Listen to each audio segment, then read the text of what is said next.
Everyone hears a voice telling them to squat up and get ready to fight. The pressure's on, they have to take down this massive monster today, no excuses. One of the fighters gets mad and demands to know where the monster's hiding. Then someone nearby lets him know the monster's literally right behind him. The fighter spins around, totally frozen and freaked out. Right when things were getting intense, a new guy showed up and landed a clean sword hit on the monster. The first fighter, who was seriously in trouble, and his teammate just stood there, totally stunned by what they saw. The first fighter looks at the newcomer like he's seen him before, kind of confused but curious. Meanwhile, a white-haired elf catches sight of the fighter and just freezes for a second, trying to figure out what he's even doing here. When the fight was finally over, the elf went over to the guy who saved him, clearly thankful and not really sure how to repay him. He looked kind of embarrassed about anything he might have done before and made it clear that this rescue wasn't just about him. It actually kept his whole tribe safe. He let him know this was the kind of thing you remember forever. A pop-up showed up on his screen, letting him know he just unlocked his first achievement. He was now the only outsider trusted by an elf, which meant he could go wherever he wanted in the elf zone. The elf mentions that his little sister wants to talk to the fighter too. His sister steps up and brings up the time she offered to have him join her as her companion. He just unlocked another first achievement and got hit with the title, an outsider who gained an elf as a companion.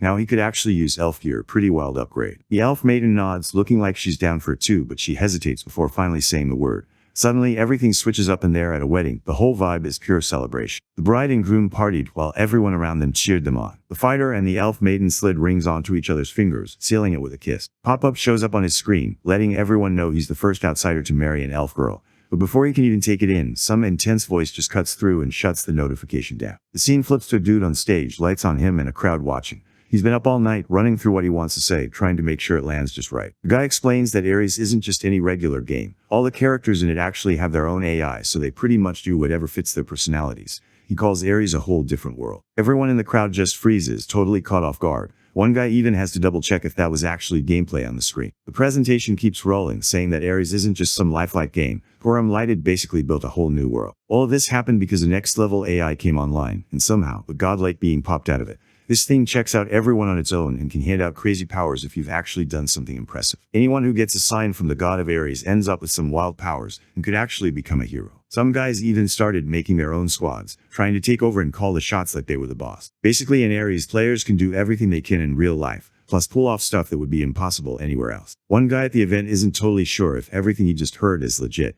but the game looks so good he's already thinking he's gotta try it out. The crowd gets hyped, everyone shouting Mr. Lee Si-jin's name and trying to find out how to buy in so they can jump on board right away. In 2045, someone drops a comment saying Ares came out that year and people absolutely lost it. This game didn't just blow up in the gaming world, it pretty much changed how everyone lived, not just how they played. The game blew up fast, pulling in over 1 billion users almost overnight. Now a year down the line, this new guy jumps in and can't believe how real everything feels, way more intense than all the hype he'd seen online. One of the other players can't help but hype it up, saying it legit feels like he's actually exploring the noob area for real. One player figures out that whatever someone can do physically in real life, they can pull off the same way inside the game. One player points something out to his buddy, making sure he sees what's happening right in front of him. He points out this event that's been part of the game since day one, smashing up a wooden dummy. Supposedly like 1.2 billion people have gone for it, but not a single person has ever pulled it off. People kept saying that if you actually pull off the wooden dummy challenge, you don't just get a rare Ares game capsule that's worth a wild 50 million won, but your stats all go up by 5 points too. The quest looks easy enough and just needs him to land 10 hits. Not as many people are showing up to try this challenge lately. Most folks think it's just not doable, especially since even top athletes and that gold medalist couldn't pull it off. Everyone online couldn't stop talking about this challenge, but the players just stood there together, nobody actually stepping up to give it a shot. Everyone was just hanging around, waiting for the real last hope of humanity to show up. Out of nowhere, someone in the crowd told everyone to step aside. Then this huge guy, who everyone knew as the strongest human around, showed up. The people watching weren't expecting that at all. Checked out the wooden dummy and noticed it was the exact one couldn't smash before. This guy was so huge that people started saying he didn't even look like one of them. Word got around that he could probably take down a bear just using his own hands. He towered over the wooden dummy, making it look tiny compared to him. Some people started betting he could break it before even hitting it 10 times. Claimed the prized capsule for himself, then went straight at the dummy with a hard punch. Everyone in the crowd went wild when the wooden dummy slid way back from the punch. People started to wonder if someone was actually going to beat the challenge this time. Somewhere else, 2 developers were glued to the screen, watching everything go down. One of them really wanted to pull it off, just so all the non-stop protest calls would finally chill out. His coworker looked uneasy, thinking that if this guy messed up right after, things would get pretty wild. His coworker broke it down for him. Tomorrow, the news would be all over the company, calling them out for setting up a quest no one could actually finish just to get clicks.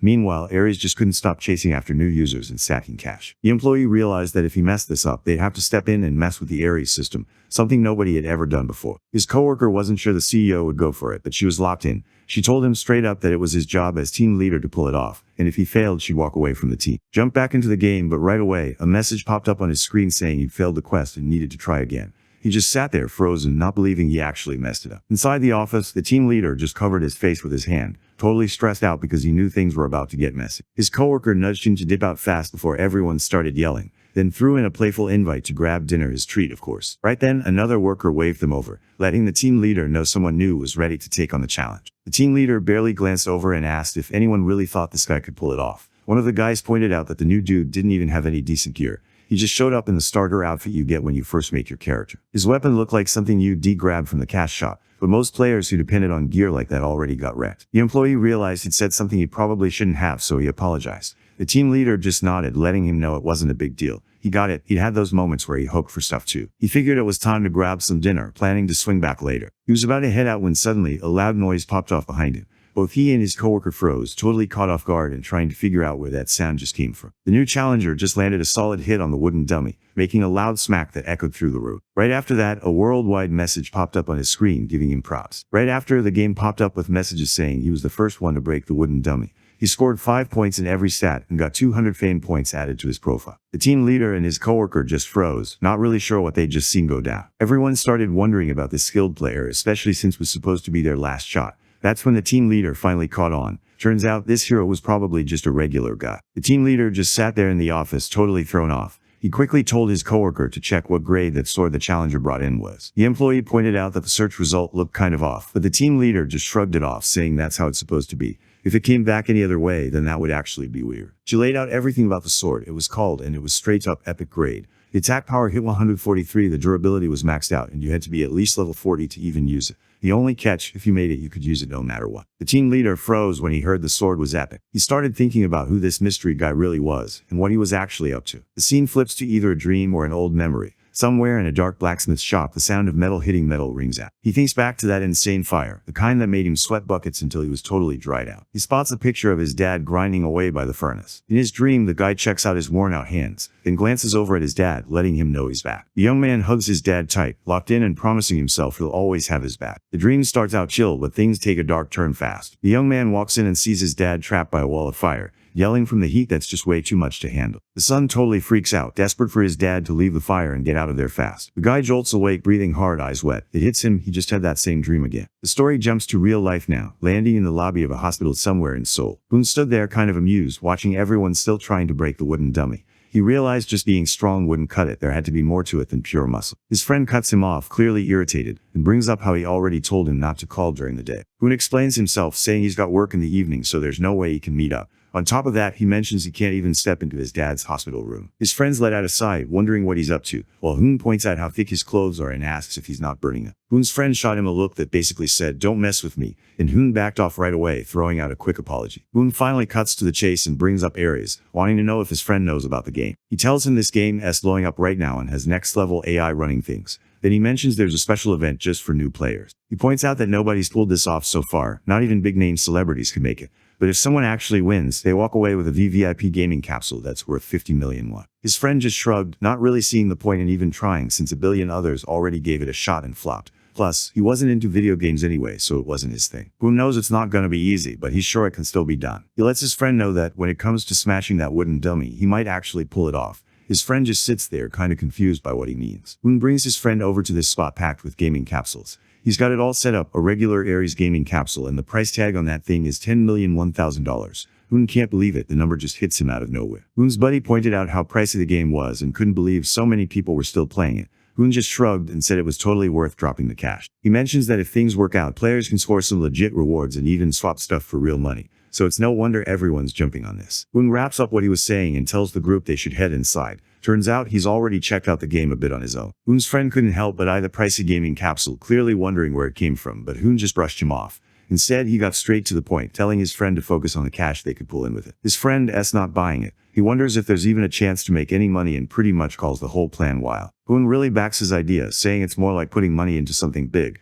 and he actually believes he's got a shot. His friend wants to know what's really behind this so-called opportunity. Hoon finally lets everyone in on why he's always so chill. A secret weapon in the game area is the Blacksmith class. He finally calls his friend by his real name, so everyone finds out he's actually the only son of a super famous master craftsman. Hoon, being the only one set to take over, can't help but wonder how a wooden dummy could seriously give any trouble, considering how good it is. Takes off his hat, showing the scars on his face. He lets his friend know that ever since the accident, no one's actually seen how bad it really got. Right now, he's just keeping it real about where he's at. He knows he's not ready to take any action yet. Old memories flash back to that insane accident. The whole place went up in flames. Thinks back to when he was sprinting through the fire, yelling out for his dad. He's shaking him, hoping he'll snap out of it and get away from the flames. Thinks back to the accident that flipped his whole life upside down. He made it out alive, but his dad never woke up after that. He and his family just didn't have the money to pay for all those insane medical bills. He ended up grinding away at tough jobs that really wore him out. He'd been following his dad's path for a whole decade, and out of nowhere, he started thinking about that old hammer he used to use to shape tons of metal. Now even that job is just part of his history. Now that's something he just can't pull off anymore. Lets his friend know that ever since the accident, his right arm basically stopped working. Doing any kind of hard work has been tough for him, and blacksmithing is pretty much off the table now. He lets him know he's got his own stuff handled, but still respects the effort to step in. He tells the guy to hand back the capsule, throwing shade about blowing over 10 billion bucks like an idiot. After that, he dips out, saying he's got to clock in for his part-time gig. Hoon calls him out, saying he's the real idiot here. He brings up how he knows all about his money problems, how every month is a battle just to cover his dad's hospital bills. Hoon can't help but wonder how long he can actually keep this up. Hoon isn't backing down. He keeps pushing the guy, wanting to know what his plans are and what he thinks about his own life. Hoon wonders if he's just going to stay stuck with that injury forever, or if he's actually going to do something about it. He believes this game could change everything for him. He lets him know the whole treatment would run around $3.1 billion, which sounds unreal, but says that's not a reason to quit. Hoon makes him think about how much he used to love the idea of being a blacksmith forever. He gets hyped, realizing that in the game areas he could actually chase that dream. Hoon promises he'll handle the 10 million one himself, and really hopes the guy will just hear him out this one time. He really wants him to give it a shot, and says he won't bug him about it again if he just tries once. Suddenly remembers the fire, and all he can think about is his dad stuck inside. He just stands there staring at his right hand, watching it shake and barely able to hold itself steady. The scene cuts to a construction site, the place where he's supposed to start working. At the construction site, S just trying to get through his shift, but he keeps catching himself zoning out, blaming for putting random thoughts in his head that won't go away. He keeps reminding himself he's got to move fast and stack some cash, so his dad can get the treatment he needs. While he's busy working, the sudden crash of metal hits hard, bringing back memories from his past he thought he'd forgot. Eventually, he just ends up back at the spot with the game capsules, even though he didn't really plan on it. He owned up to following the noise of metal until it brought him right to that spot. His friend's hype about becoming a blacksmith and making it big in Aries kept replaying in his head. He still thinks back to the loud clanging and the wild heat from the fire, stuff that used to be his everyday. He makes up his mind to jump into the game, promising his dad that he's going to hear that sound one more time. As soon as he steps in, the screen lights up with system messages, letting him know he's just landed in the world of Aries and it's time to make his character. When they told him to pick a nickname, just went with his own name, kept it simple and didn't overthink it. Right after that, it's time to start customizing the character. Didn't expect the system to suddenly start scanning his body, catching him off guard. He notices the scar from his accident is now showing up on his in-game character too. Once the system finishes checking everything, it pops up to see if he wants to stick with this look. Pauses for a second, then decides to go for it. He finishes making his character, and now it's time to pick a server and get started. The second spawns in the game, he realizes something wild. His face is totally clear, no scar at all. Even better, his right hand doesn't hold him back anymore. All his strength is back just like before. He remembers Hoon and knows he's down 10 million won to him now. He figures he's got to grind hard to pay that back. He suddenly gets pulled out and dropped into the beginner's zone in the region, landing right at Blacksmith workshop. He walks in and spots an old blacksmith having a tough time at the forge. The guy's hands are shaking, but you can tell he's not backing down anytime soon. He was set on making a sword that would outdo his rivals, nothing else on his mind. The blacksmith hammered away at the metal, really hoping this time it would finally work out for him. Steps in cool as ever and points out that the blacksmith is going about it all wrong.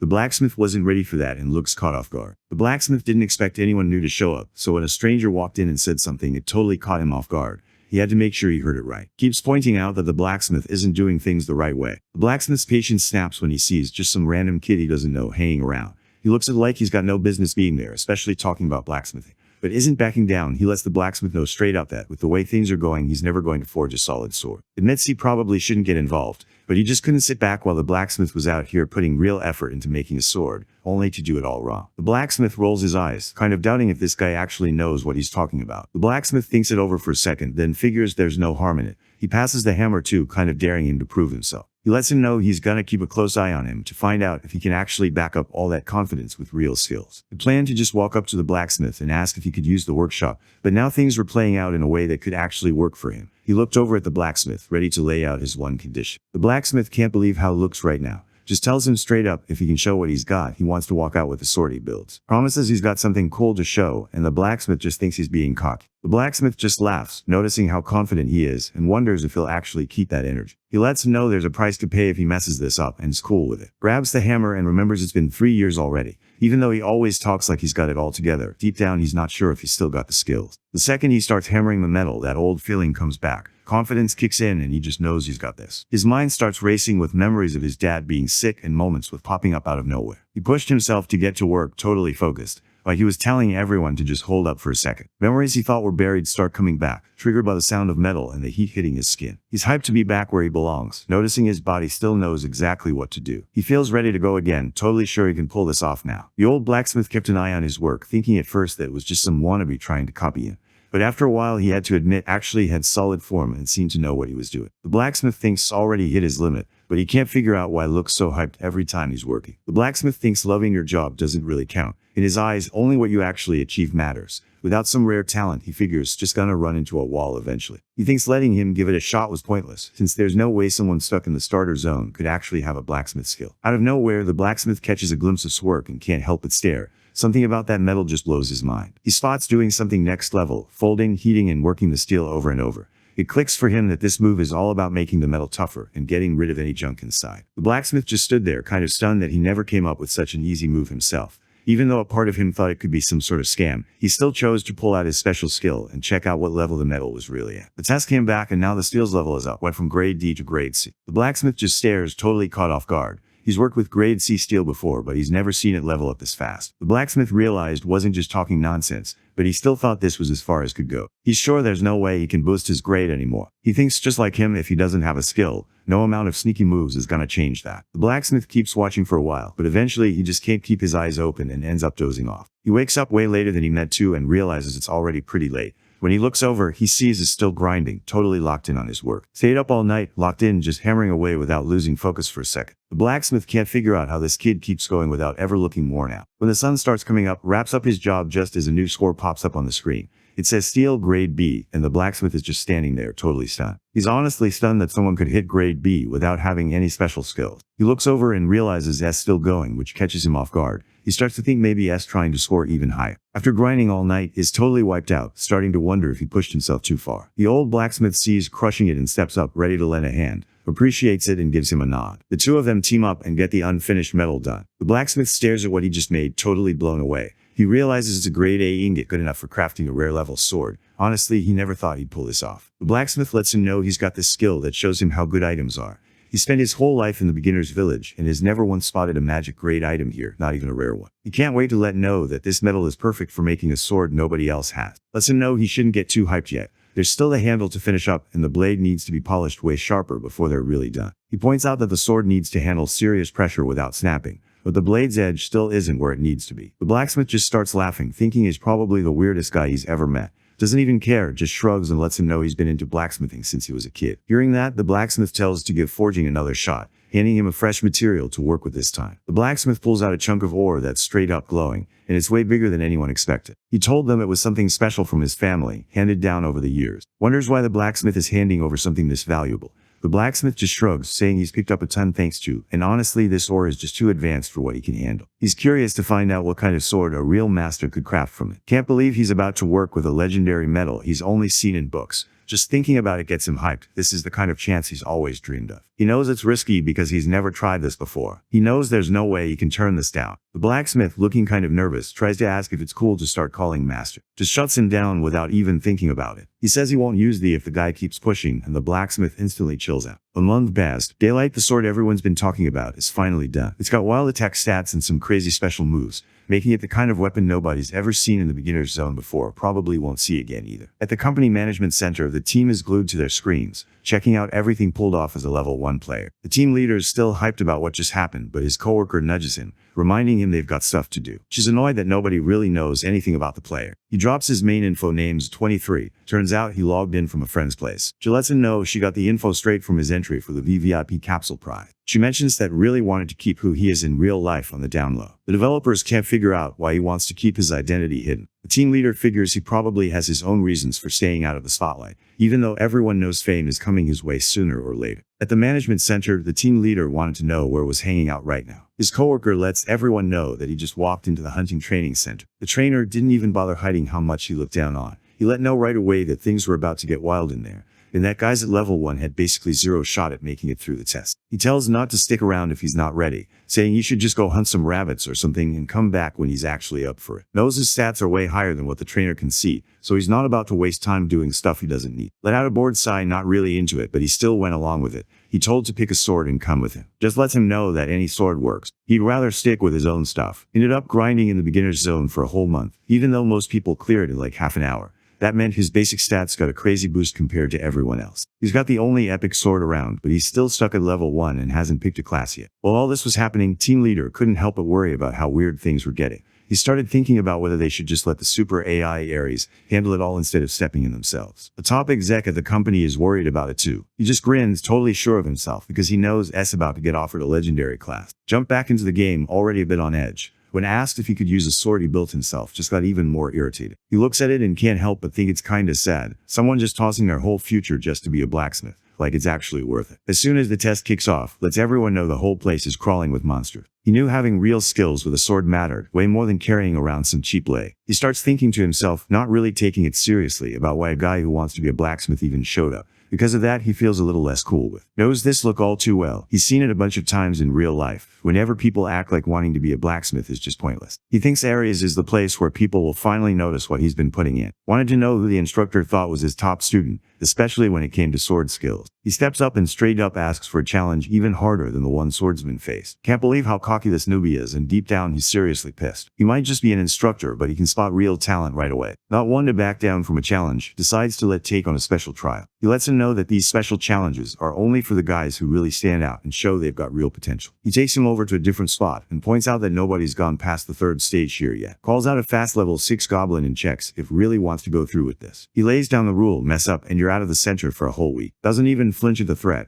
He just keeps his cool and wants to know if stage 3 is the last challenge. Let everyone know he was ready to tackle every trial all the way to the last one. Gets heated thinking this guy is straight up disrespecting his training and trying to mess with his patience. Clearly annoyed, accepts the challenge and calls out the monster for the last stage of the trial. A wild level 15 mad goblin just popped up right in front of them. Knows deep down that barely anyone out there has actually made it past the 3rd stage. Nobody has ever gone past the 4th. The fight kicks off and the goblin comes at him swinging hard. Keeps his cool and dodges every attack, slipping past each move like he's done this 100 times. Figures that any blacksmith could spot the hidden strength in a weapon right away. He turns on Sword Daylight's special move, Durable Sword, so his body can take more hits. Power surges out of the sword, lighting up everything around it. Pretty much lets everyone know his sword is top tier. Nothing in that room can touch it. Then he takes down the quick goblin from before like it's no big deal. Right then, another goblin jumps out and nails him with a heavy hit. Realizes the hit was brutal and happened super fast. That's why quick goblins are basically every newbie's worst nightmare. He's convinced it's got no shot. He thinks even the coolest weapon is useless if you don't know how to handle it. Totally tanks the hit, and somehow he's still chilling with 82% of his health left. Figured he only made it out thanks to all those hours grinding away making weapons. That non-stop work really leveled up his stats, especially his strength and vitality, so he was built different when things got tough. Lets everyone know that things are about to get real. The Mad Goblin suddenly pulls out his Thorns of Madness move, suddenly gets lightheaded, and everything in front of him starts going fuzzy. Watches do his thing and can't help but be impressed, but deep down, he's pretty sure this is where it all ends for him. He knew this was the spot where everything would wrap up. Locks in, puts his trust in the weapon he built himself, and goes all out, doing whatever he can. He triggers the passive on his sword, Daylight Swift Blade, and suddenly his swings get way faster. Goes in hard, throwing out quick hits one after another. He notices this move could actually help him catch up in levels. The developers watch the fight, totally locked in and amazed by what was happening. Lands one last hit and wipes out the rest of the goblins. Just stood there totally blown away and hyped, watching this guy pull off something no one else even came close to. He's impressed by his moves, noticing that even though the swings look kinda wild, each hit actually brought out the real strength of the sword. Right away, he figures definitely practiced with swords before. Says he just picked up that a blacksmith's job is to use the weapons he builds, nothing extra. Checks out his arms and spots the muscles and scars. It's obvious the guy has been grinding hard. Suddenly gets it, he's standing in front of a legit blacksmith. Kinda embarrassed about how he acted before, he owns up to it. From then on, they're basically on the same page, maxing out their bond. Throws out an idea too, just because he knows the guy's got skills. He gets hit with a question about whether he's ever thought about becoming a mad master. And right then, a pop-up shows up on his screen, giving him a shot at a class change quest for the legendary Mad Master class. At the same time, they are just staring at their screens, barely believing what they're seeing. This whole thing is wild and makes zero sense to them. They figure out that just getting the chance to pick the legendary Mad Master class, way above even the Mad Knight, instantly puts in this special group. Now he's marked as a second-tier player who needs some extra watching. The team leader looks pretty happy about how things turned out. He realizes that once he takes on the class change quest, he's all in. There's no way to back out. The Mad Master commands a huge squad of knights, so S about to step up and defend the world. And the game pushes to take the deal, telling him he's got what it takes to stand out from all the other knights and be at the top. Turns down the offer right away, making it clear he's a blacksmith, not a knight. Nobody saw his move coming. Players in the game and the staff at the center just sat there stunned. Couldn't help but crack up, honestly impressed by how it just kept going no matter what. He thought the dude's determination was on another level. Never thought he'd end up picking up a hammer again. In this game, he got the feeling that his life as a blacksmith was getting a fresh start. It's cool with his choice and hands him a letter, basically unlocking a secret mission where he gets to meet the local lord. For making it through the trial, he hands this old, rusty armor that used to belong to some crazy master from back in the day. He's pretty sure we'll figure out how to make it work. Hyped, pushing him to go for it and do what nobody else could pull off. It's locked in, promising he'll give it everything he's got. The developers decide that just got through his toughest challenge so far, and they can still see that he's got something special left in him. Just kicked off his journey to become the top blacksmith god. System alerts popped up, letting everyone know the tutorial was finally over and the real mission was about to kick off. Now this was when things got real. He's just about to move forward when out of nowhere, the game kicks him out. He snaps back to real life and remembers he's got stuff to handle, like the gas bill that's waiting for him. He opens his banking app and sees barely any money left. Right then it hits him. He's got to lock in and cover his dad's hospital bills, plus make sure they can keep up with daily stuff. His phone buzzes, Hoon's checking in, wanting to know if he's wrapped up with the training zone. Lets him know he literally just got to the village. Hoon, hyped up, lets him know they should hit the auction house first. He shares that this spot is where people trade stuff for gold, and that gold actually turns into real cash. That's when he admits this was the real reason he wanted to play Ares in the first place. Hoon wraps up his talk, admitting nothing that's ever impressed him more than the swords and his dad used to craft. Hoon was on the phone, hyping up about the new VVIP capsule with the insane 99.9% sync rate, saying things were about to get way better. He pushed to just go all out and show everyone what the best blacksmith can really do. Hearing all that, felt thankful for his friend's support. After the call, knows exactly what he needs to do now. He chooses to dive into crafting and knocking out quests to stack up some gold, but it hits him that he's gotta watch his stamina if he wants to pull it off. Gets into working out, noticing that gaming actually takes a lot out of him, even though it's nothing compared to how tough real blacksmithing is. As he takes off running, he promises himself and his dad that he's not giving up. He's gonna push through all of this and make sure his dad wakes up again. Jumps back into Ares and heads straight for the auction house, not wasting any time. He decides to call his shop's forge, hangs around scrolling through his phone while the shop tool gets made in the background. Once the system wrapped up building the shop, he can pull up the auction panel whenever he wants, no matter where he is. S looking around trying to figure out what to sell first. Then it hits him, he's got that one prototype he built back in the workshop. He checks out all the stats on his first sword, which is actually a rare one. He remembers that swords like this usually go for around 70 gold, and his friend already told him not to let it go for less than it's worth. He puts the sword up for sale at 100 gold, then figures he'll check out what the village is going on while waiting for someone to buy it. Everyone playing suddenly got a notification about the sale. Somewhere else in the game, a player spots the auction board going wild because someone dropped a weird post. Out of nowhere, the price for swords started climbing fast, like everyone in the room suddenly wanted it. He ended up with more than 300 gold pieces. One of the guys from the Golden Shield Guild spots what's going on and doesn't waste any time. He heads straight to the vice captain to give him the news about this wild item. The member shares that the sword was made by a level 1 player who doesn't even have a class, and somehow he pulled off crafting the top sword using just basic materials. On top of that, the sword even comes with an upgrade option. The vice captain checks out what's going on and realizes that using cheap materials makes upgrades way harder. He figures the creator was smart about cutting corners and saving money. He figures this weapon could still do work all the way to level 50 if he puts a little into it. He notices the sword S called the first sword, which makes it a pretty solid starter for anyone trying to build up a collection. The vice captain gets it. Being the first to find and buy something from this top tier craftsman is where the real flex is. That's what really matters to him, so he decides to go for the purchase. Right then, he's kind of embarrassed and nervous, not sure if anyone would actually want to buy his sword since it was just something he made to practice. Out of nowhere, a notification popped up saying his first sword just got sold. Can't believe how fast it sold out. He looks at the final price and can't believe it. His item ended up selling for 1,008 gold, even though he only put it up for 100. He does the math in his head and figures out it's over 1,000,001, way more than he expected.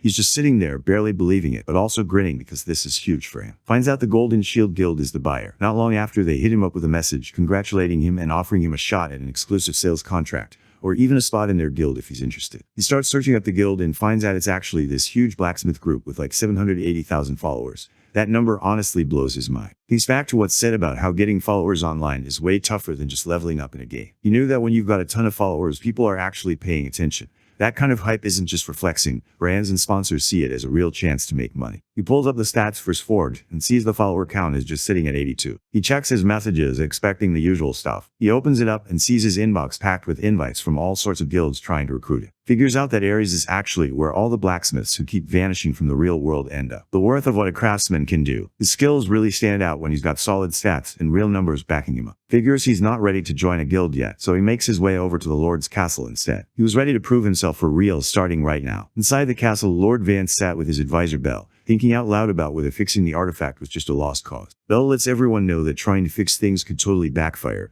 and if it does, they might never get that quiet life back. That's why they've got to track down the top restoration pro on the whole continent. Vance points out that this expert isn't anywhere else, he's only in the capital. Bell nods and adds that the guy's pretty weird, never meets up with anyone, so actually getting him to show up is almost impossible. The Lord wishes he could just drop everything and leave, but he knows he can't bail on his responsibilities. It hits him that he's stuck handling things when he really wants to go himself. This bow isn't just any weapon, it's the only thing his dad left behind. Turns out Bell's been faking it the whole time. He's actually a level 100 scammer, not just some regular blacksmith. He spent a whole week acting chill and getting close to the Lord, all just to pull off his plan and trick him. Bell tells the Lord he can bring the bow to the capital to get it fixed up, but it'll cost 300 gold. Right before the Lord could say yes, just walks in, catching everyone off guard. He jumped in, not missing a beat, and said he could fix the bow right then and there. Bell's blood was boiling. His whole plan was about to fall apart right in front of him. The Lord just stared at, totally surprised that he might actually be able to fix the burnt bow. He could fix it up right inside the castle. No need to run out to a blacksmith or anything. The Lord tells one of the guards to go find out who the guy is.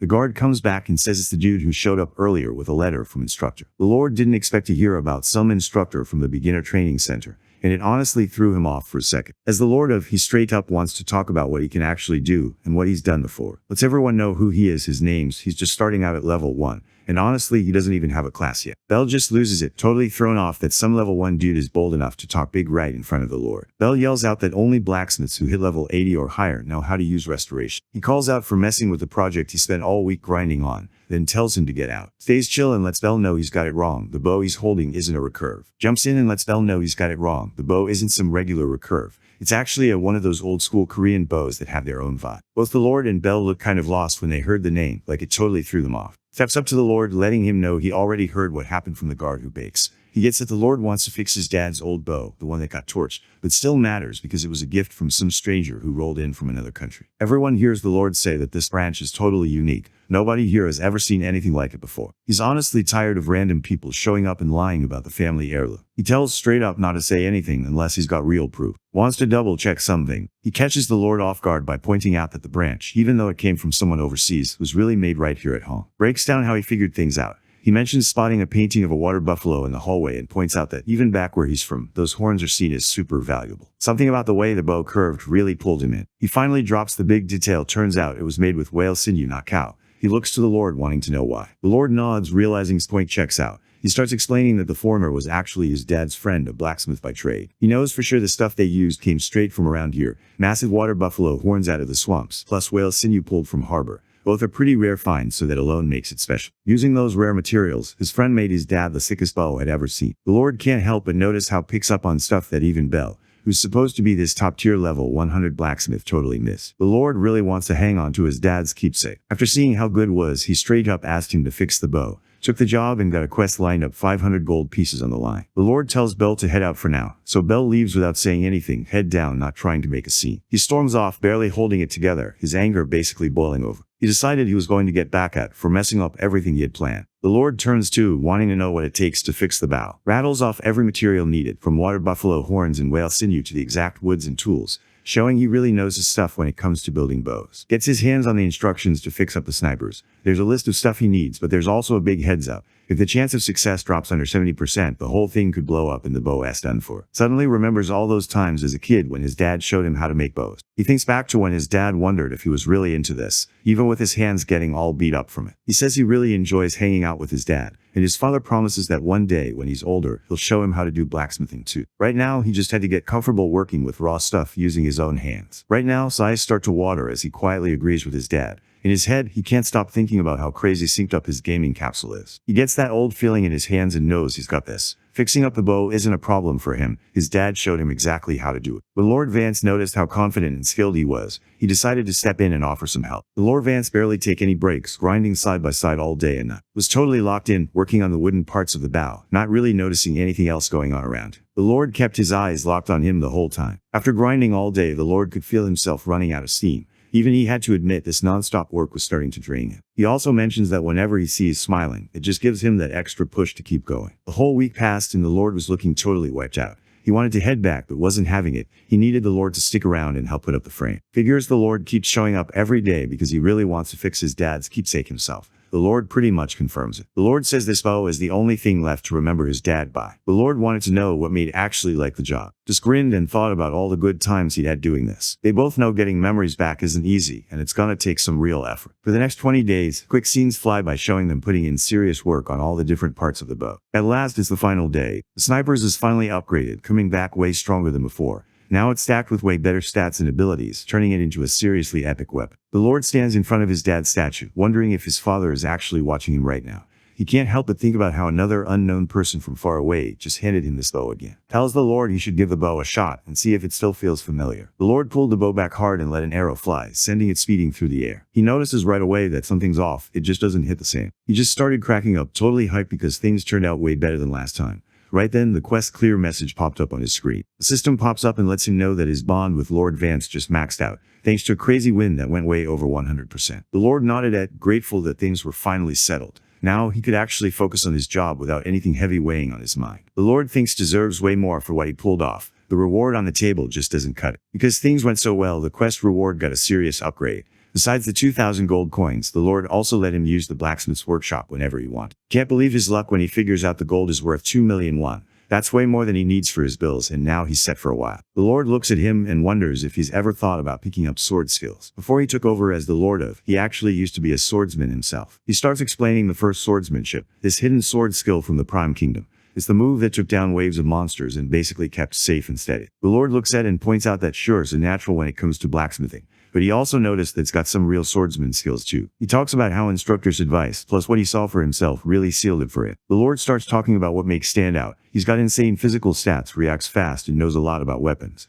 Then the Lord says he's willing to pass on some of his sword skills too. Lord Vance sets up with a skill quest to kick off his first sword training. He's pretty sure can pull it off, as long as he puts in the same grind he did back in the workshop. Sees this training as a surprise win, and before he knows it, the month flies by with non-stop stuff to do. This month spent his days putting together his own bow and cleaning up that old, rusty armor. He also went through some training sessions. He kept training with Lord Vance, going round after round in the ring. He wrapped up his first sword training and nailed it. When it was time to head out, let the Lord know he was all set and ready to go. Suited up in his fixed armor and rocking a fresh bow, he shares that he's ready to lock in a legit job next. After saying goodbye to the Lord, who lets him know he can come back whenever, heads off to pack up his stuff before leaving. He checks out his new gear, the Mad Master armor, and realizes it's actually clutch for his low level because of the damage reflection skill.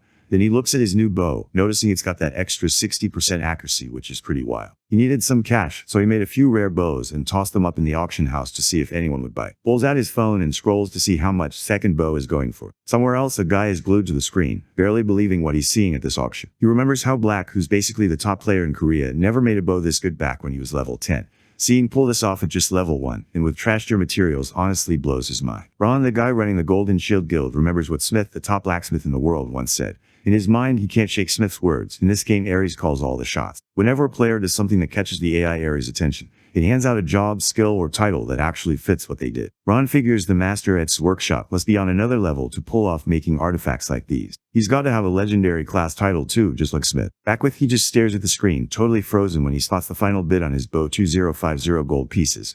That's over 2 million in-game cash. For a weapon, that's wild, way more than he ever thought possible. He sees his follower count just shot up to 3,200. His notifications are blowing up with guild invites and crafting requests. There's so much coming in he can't even keep up. Thinks he's good to go now. He picks where he's headed next, the legendary spot for blacksmiths, the tower where all the real ones level up. He moves through these awesome views, taking it all in as he goes. He keeps moving forward, not stopping, until he stands right in front of the huge building. He stands there totally locked in, just taking it all in up close. The place looks way more epic than he ever expected. He shows up and sees the entrance blocked off, covered in chains with some kind of magic seal on it. He stands there trying to figure out a way to break in. Out of nowhere, a message popped up on his screen, laying it all out. This place was the tower built by a legendary sword maker, and if he wanted to become a blacksmith, he'd have to bust open the seal using a sword made in the magic workshop. Checks out the seal and figures out it's actually made from volcanic basalt rock. He spots the entrance to the magic workshop just up ahead. He steps inside, ready to start the training he needs for the test. Inside the magic workshop gets the rundown on how things work. He's got unlimited materials and tools to use, so he doesn't have to worry about running out.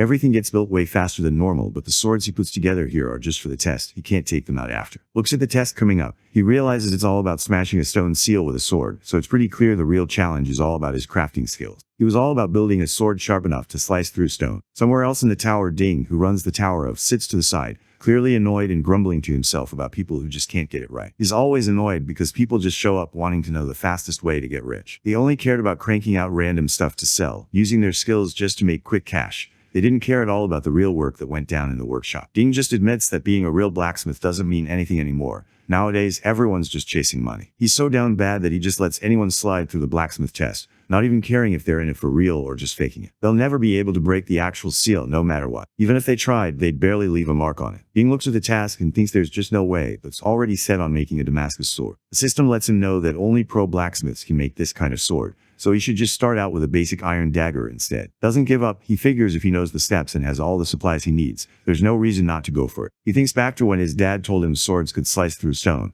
and how one day he'd teach him this forging trick he made up himself. Thanks to everything his dad taught him, he's locked in and sure he can handle what's next. His eyes light up when he sees what's in front of him. Top-tier smelting gear, non-stop ores to work with, and way faster production time. This place is basically a blacksmith's dream. He thinks the game is wild and jumps right into it, super fired up and ready to grind harder than ever. While Ding was knocked out, his whole bed started shaking like crazy and snapped him awake. He starts thinking about where this shaking is coming from. He notices the whole tower is starting to move. Someone was smashing away with so much strength. Ding runs over fast to check out what's going on. He freezes when he spots the sealed stone, something he always thought couldn't be broken, now split clean in two. Ding just stands there, totally stunned. He spots just strolling in through the open door like it's nothing. Ding stared, totally locked in, thinking this had to be it, like the god of blacksmithing just showed up for real. Walks up and just wants to know if the guy made it through the test. Ding explains that they normally check how strong someone is by looking at the mark their sword makes on the stone, but since totally wrecked the stone, there was nothing left to measure. Starts thinking about whether he'll have to do the test again, but then out of nowhere, a magic circle starts glowing on the floor. Ding explains that it's actually a summoning circle, not some magic circle. Ding, the tower master, shows off his special hammer too. Still kind of confused, takes it anyway. Right after, a system message pops up letting him know he just scored Ding's hammer. Fresh SS rank quest just kicked off, and Ding lets him know there's a legit challenge waiting that he's gotta beat now. He sent his best vibes for the guy to crush it as the god of blacksmithing. Out of nowhere, finds himself in a totally different spot. Suddenly ends up standing on top of a castle wall. He looks around, totally lost, trying to figure out how he even got there, and if this is just another weird test thrown at him. He spots a massive group of orcs rolling up on the castle, and it totally catches him off guard. Out of nowhere, an assist-ranked quest pops up,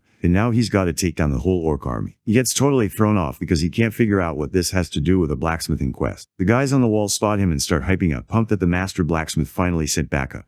Now he knows what he's got to do, hit at least 70% contribution out of 50 warriors to finish the quest. Hans runs the suppression squad. He's a level 48 warrior and greets him as he shows up. Hans lets know the orcs are coming in harder than before and their gear's pretty much wrecked. He asks to hurry up and fix what he can with his skills. Sets the record straight, he hasn't switched to being a blacksmith yet, and honestly he's got zero skills for it right now. Hans looks down at the hammer in his hand, totally confused about why he's even holding it. Still trying to figure things out, lets them know he got the item during some class change test, and now he's here because there's another test he needs to do. He gets asked about fighting and he just owns up to it. He's still brand new and hasn't really thrown hands before. The soldiers looked let down. They thought backup was coming, but instead they got stuck with a newbie who needed them to watch his back. Hans tells to chill in the watchtower and not move until they get back, keeping him out of any trouble. Out of nowhere, an orc launched a massive axe straight at Hans. Dashed straight at Han and blocked the axe like it was nothing, moving way smoother than anyone expected. He turns to Hans and wants in on the fight, even though he's just starting out. Suddenly gets it, this is where things actually matter. Meanwhile, Hans just stares at him, totally lost. He's sure that as long as he goes all out like he did with the goblins, things are gonna work out. Hans nods and points him toward Ben's group, letting him know to stick with them. Hans jumps right into the fight, not waiting for anyone and taking point. Right away, notices how intense a real fight is. It's nothing like taking on goblins.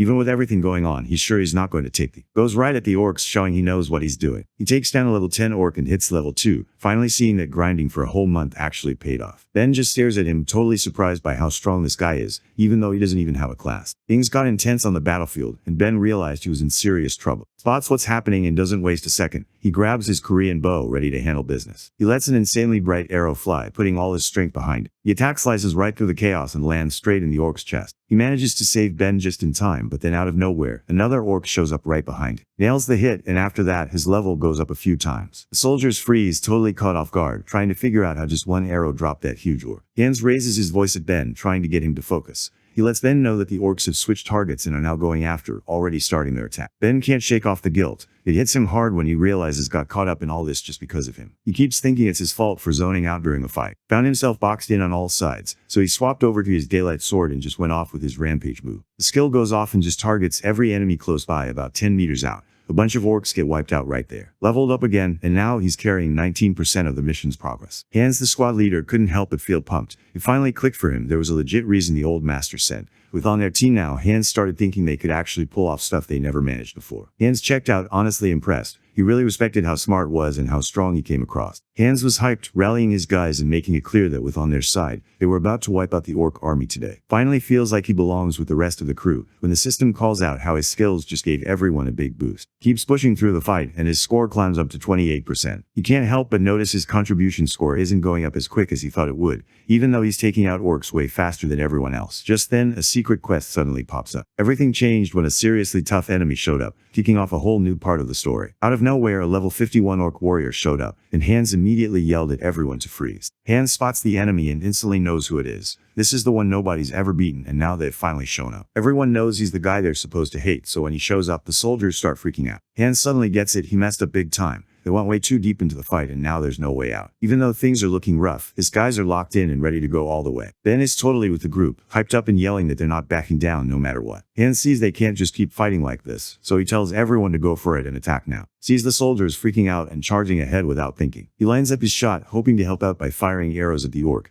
but he's caught off guard when they just bounce right off the orc's armor. They realize there's no way to break through its defenses. Its bow actually comes with some upgrades that help it shoot and hit harder. He notices that the orc warrior's skin is basically armor, so just using his bow isn't going to cut it. The soldiers start to lose hope, thinking about pulling back again, but Hans steps up, letting everyone know there's no way they can fall back now. The orc warrior rushed right at Hans, and without even breaking a sweat, sliced his hand clean off. Hans could tell right away that he wasn't strong enough to take down the orc yet. Watched his hand drop to the ground, blood all over him. Yells out Hans' name, trying to get his attention fast. As soon as the orcs start roaring, the soldiers get tense. It's clear everyone's on edge now and nobody's trying to hide how freaked out they are. The soldier just lost it, realizing no matter what he tried, their armor wasn't letting anything through. Someone else thinks they're all about to get completely wiped out. Right then steps up and calls out to the soldiers, letting them know that if they keep fighting like this, they're just going to lose more people. He tells everyone to pull back and set up a solid defensive line. He tells everyone to head for the trees behind them and not to wait around, promising he'll be right behind. The soldiers listened up and made getting their hurt leader out their top priority,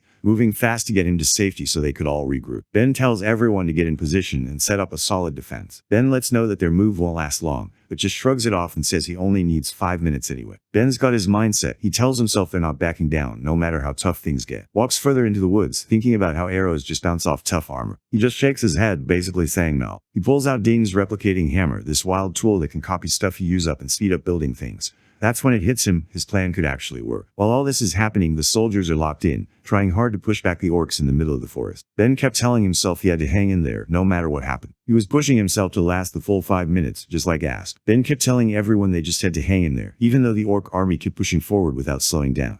Still, Ben wasn't about to back down or run. He was locked in and ready to stand his ground no matter what. Ben's life is hanging by a thread, with the orc warrior closing in for the kill. Out of nowhere, something fast came flying straight at the orc. He takes out the orc. Ben got pulled out of trouble and he was just standing there, totally lost about what just went down. Out of nowhere, more shots came flying through the trees, landing right on target and dropping the orcs one by one. Turns out it's the guy putting them together and launching them from where he's hiding. The orc warrior loses it when he sees this new move, totally not ready for it. The orc warrior let out a loud roar, totally ticked off, while got his weapons ready. All the soldiers keep their eyes on, really hoping he's got this. Put together these special arrows called, they're not your average arrows, these are pretty rare and can shoot way faster and harder than normal. They even have enough power to break rocks, which is honestly wild. He put these together with a bamboo tool called a tonga. then use Ding's hammer to copy how the short arrow was made. When he loads these arrows into his gak bow, something clicks, and his shots hit way harder and slice through stuff way easier. The orcs keep pushing forward, not letting up for a second. The soldiers give it their all, trying to clear a path so it can go in for the attack. Spots his chance and lets a special arrow fly, nailing the orc warrior right on the helmet. Gets it, this kind of arrow hits almost as hard as a rifle. The arrow cuts right through the orc's heavy armor and drops him instantly. His level shot up by 3 right away. It's called the Orc Slayer now, so his hits do way more damage against orcs and they actually start to get scared of him.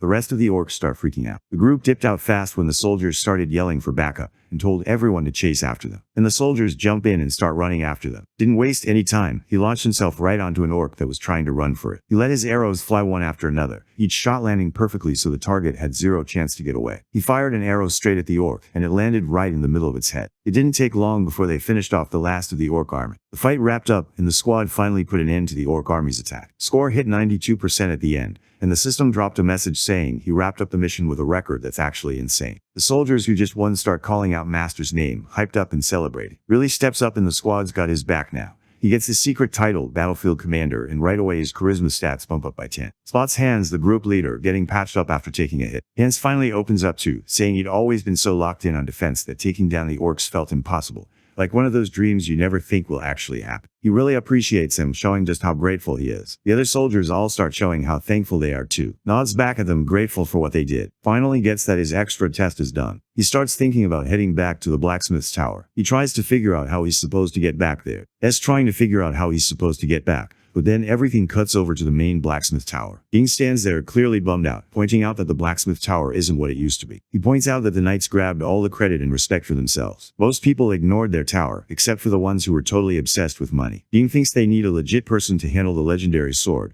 someone who's actually got that real blacksmith vibe and can make the prophecy happen. A bunch of people tried and just couldn't live up to the old prophecy from the god of blacksmiths. Everyone was waiting for someone to finally show up and bring back the hype and success they used to have, but nobody pulled it off yet. Just as he's getting into it, one of the tower masters shows up and throws some shade, basically asking if Great Ding is really the only tower master who can handle this sword challenge. Can't help but think the whole chosen one thing is probably fake. Nobody really got why their pack days got interrupted, just so some random kid from another country could get a shot at the test. Ding shot back at kind of annoyed and pointed out that he'd already sent a letter about this. He made it clear that deserved it fair and square since he crushed the test they set up. Ding points out that even though hasn't switched classes yet, he's already crushing it as a blacksmith, leading squads, and taking down orc warriors like it's nothing. When the group hears the word annihilation, they just freeze. Nobody can wrap their heads around the idea that someone who hasn't even switched classes yet could pull that off. It honestly doesn't make sense to them. Ding keeps talking, letting everyone know this test wasn't random. It's all built around an old prophecy. According to the legend, whoever wants to take over as the god of blacksmiths has to be the strongest out there.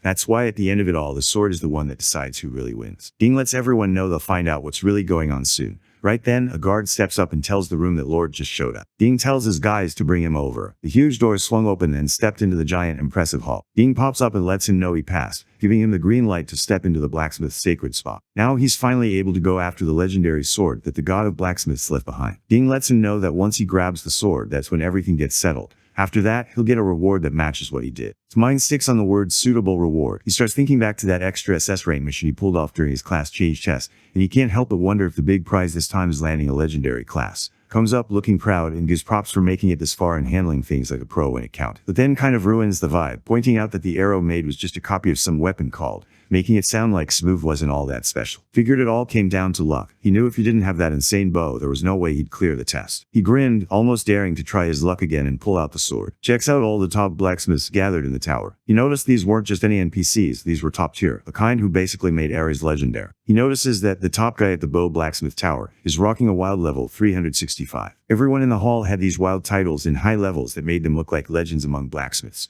Sure, their skills were solid, but saw himself as just as good. He didn't feel outclassed at all. He thinks about how if it was just about who's actually better and not about who's got the biggest name, he'd probably come out on top. Walks up to the legendary sword and out of nowhere the blade lights up with serious power. The huge blast of energy shoots out, catching Ding and everyone else off guard. The sword lights up with insane energy, then blasts out a bright flash that fills up the whole hall. Just stands there totally thrown off as the bright energy lights up all around him. He has no clue what's going on and can't even process it. As the light fades away, just stands there, kind of lost, realizing the sword is gone. He looks around, confused, trying to figure out where it disappeared to. Right then, Ding finally gets it. Everything clicks, and he understands this is exactly how the prophecy plays out. Ding cracked up, finally getting it. Everyone had been making up these wild traditions for no reason. when the real chosen one never even had to grab the sword to show he was legit. Sits on the other side, totally pissed about how things are going. He just couldn't believe what went down. A notification popped up on screen, giving him props and letting everyone know that he just unlocked the world's first god class in Aries. His patience snaps when he sees some rookie getting this huge honor.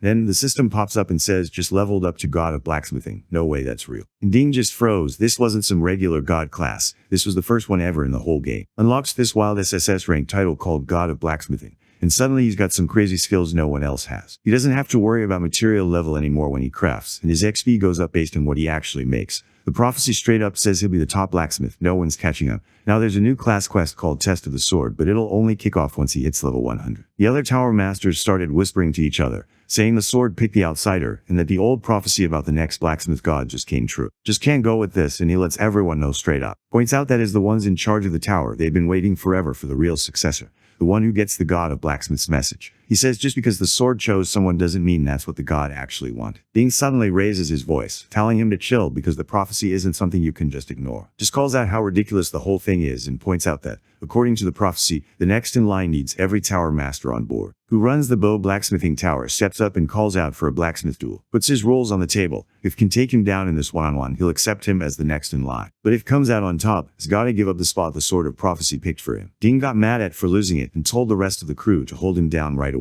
Shot his coworkers a look like he couldn't be bothered, then turned to and basically called him out, telling him he could just bail if that's what he wanted. If that happens, he'll hook him up with the deputy tower master spot, but only if he stays humble and goes through the training without acting up. Just laughs totally unbothered and acting like he owns the place. Stays chill and just lets him know he's down for the challenge, not even flinching. Right then, something special about blacksmiths shows up. They don't need words, their work says everything for them. Suddenly unlocks this wild skill. He can craft stuff like a god, but with his own spin on it. Suddenly an S-rank quest called Duel of the Blacksmiths pops up, and the goal is simple: beat in a one-on-one showdown. Lets everyone know their duels aren't like the knights. For them, it's all about two swords, both built with serious passion and effort from their makers. The rule couldn't be easier. Both swords go head-to-head, and the first one to snap means its creator S out. Lets him know that the top-tier blacksmith workshop is set up right inside the hall. Now that it's got those blacksmithing skills, one full day should be all he needs to craft his own weapon. Throws in some sarcasm, saying that if really is the blacksmith god everyone says he is, he'll show up again tomorrow. Once bounced, Ding let know he probably jumped into the duel way too quick, since actually one of the top pros in the tower. Nods, thinking about how back in his old job, he definitely would take in the L in a situation like this. In the world of Aries, players get cool skills and power-ups depending on their level and what titles they've earned. Every tower master has their own special skill that sets them apart. Notices that ever since his class switched to a god class, all those old gaps vanish. Now it's all about who's actually good, especially since he's got that new skill in his pocket. Unlock this insane god-level skill called Custom God Crafting. Basically, he can make his own artifact from scratch and give it whatever power he wants. The catch, the stronger he wants it, the harder it gets to pull off. Back in his workshop, starts thinking about everything that happened before. Back then, he worked as a blacksmith, making swords all day. He was supposed to take over the family's sword-making business, a job that had been passed down forever. He thought he had it all figured out, but then this dude showed up who was way better than him. So instead of chasing his dream as a sword maker, he got handed the job of running the bow tower. It tasted rough, but he decided to take it anyway for the sake of the great Ding. He just can't stand it when Ding randomly shows up with some new guy and acts like he's more important than him. Channels all his built-up anger into every swing of the hammer as he works. Fire suddenly blew up all over the foundry, turning the whole place into chaos. In his workshop, Ding hangs back and watches as gets busy working on his sword. Ding knows that boosting an artifact's powers always comes with trade-offs. If he wants to win this fight, he's got to focus on making his gear tough and push the weapon breaker skill as far as it'll go. So if he wants the power he's after, he's got to make his sword top tier, like the best grade out there. But then he notices something weird. His sword doesn't look that special. The stats and durability are just rare grade, nothing insane. Wraps up making his sword, and as soon as he's done, the whole thing lights up right. Ding couldn't help but start thinking about what the god of blacksmithing was really capable of. The dude's skills and thoughts were on a whole different level, and Ding was honestly curious about what was going on in his head. The next day rolls around, and everyone pulls up to see the duel go down. Throws on a fake smile, pretty much thinking, must actually pulled something off since he didn't bail. He wants him to prove if he's actually got what it takes to be called the next in line for the gods. Steps up and shows off his sword before anyone else. Dark Knight sword came out. This thing looked wild. It had 12,000 durability and hit for 664 attack power. On top of that, it had some special perks, making it 35% tougher and giving it a hidden weapon breaker move. Everyone, including Ding, couldn't help but respect his insane skills after seeing the sword he made overnight. The way he pulled off something so clean and original in such a short time had the whole crowd locked in. Hyped about his sword, acting like it's the coolest thing ever. He shows off the skills and moves that got passed down in his family, then tells to bring out his sword. Pulls out his sword and both and Ding just freeze. They did not see that coming. Just got his hands on his first custom sword. It was rare, had 1000 durability, and packed 177 attack power. One of the tower masters watches, not impressed at all. He He thinks Sword looks straight up dumb, and he's starting to think maybe actually had a point. Can't help but grin, totally convinced that Ding just messed up big time. He realized he was just burning time with some loser and his lame game. Says it's over and charges straight at, ready for their swords to collide. Doesn't back down at all, staying solid as comes at him full force. The noise from swords hitting each other bounced off the walls, filling the hallway. Out of nowhere, this loud crash goes off, followed by a ding, and everyone around just freezes, totally caught off guard. Looked down and saw his sword Dark Knight broken up all over the floor. Just stands there, totally lost for words, trying to figure out how all this even went down. Keeps his cool and points out that a sword isn't just about its rank. There's more to it than what's written on the label. Sword popped back up on the screen, showing off its special move. This blade could actually slice through other swords, and there was a 65% shot it would break the enemy's weapon. The sword was one of a kind, but once it wore down, it couldn't be fixed. It was meant to go out with a bang. Right then, Ding thinks back to what his dad once said about the god of blacksmithing eventually showing up here. Everyone was going to meet this guy who would totally flip their old school ideas and show them a whole new way to look at things. Ding thinks back to when he was a kid, totally hyped, asking his dad if he could learn from him too, just as long as he grew up to be an awesome blacksmith. Back in the workshop not too long ago, told Ding that just smashing swords wouldn't be enough to win over the Tower Masters. That's when he made up his mind to build a sword that could actually slice through other swords. Back then, Ding wasn't sure if this could actually work out. He knew pulling it off would never be easy. Had explained that making an artifact with the right features really just depends on how good the blacksmith is and how much effort he puts in. Ding finally gets what's going on. It hits him that the move wasn't just risky, it went against what everyone else would do. But whoever pulled it off had the brains and skills to actually make it work. He realizes that's got all of these things going for him. Just stared at his broken sword, totally spaced out, and quietly said the name God of Blacksmithing. He started thinking if he could ever make a sword like that himself one day. Just gives him a chill smile, totally relaxed. To him, the idea of something being impossible just doesn't even register. Drops to his knees, finally giving in. Tells that he's now face to face with the God of Blacksmithing. Right after that, a pop-up shows up, letting him know he just finished the blacksmith's quest duel. The tower looms in the background, standing way above everything else. The tower masters pull up to and let him know it's time to claim his reward. They hand him a box packed with 500 gold coins. He also found a scroll that showed him how to make a legendary bow. This bow recipe is one of the top 10 treasures from the blacksmith's tower. Straight up says he couldn't ever pull off making it himself. He thinks handing it over to someone who's leveling up and getting stronger is exactly what should be done with it. Ding lets know that with the god of blacksmithing finally showing up, it's game on for them. They're ready to push harder than ever. He tells him to go all out and chase the top spot. He pushes him to check out more of what's out there, letting him know that this is just the start of the god's real journey. Now the story jumps back to real life. He's hanging out with, and both of them are celebrating together. Hoon couldn't believe he was actually drinking beer and was picking up the tab. He was all smiles, clearly hyped about it. On top of that, had just landed a god rank class, which Hoon thought was straight up wild. He made sure to hype up, really giving him props for pulling off something that crazy. Let him know he suggested the game since it would have been a waste not to use his skills. He never thought he'd be this good at playing. After everything dealt with in the blacksmith's workshop, it finally feels like things are turning around for him. Wondered what was so special about the god class, but just shrugged, saying nothing seemed that different right now. Knows he's got bigger things to worry about right now. His dad's hospital bill is due tomorrow. On top of that, the treatment costs just went up by another 10 million won. Hoon lets him know he checked out his dad's new medicine. But since insurance doesn't cover it, the price tag is at least $20 million.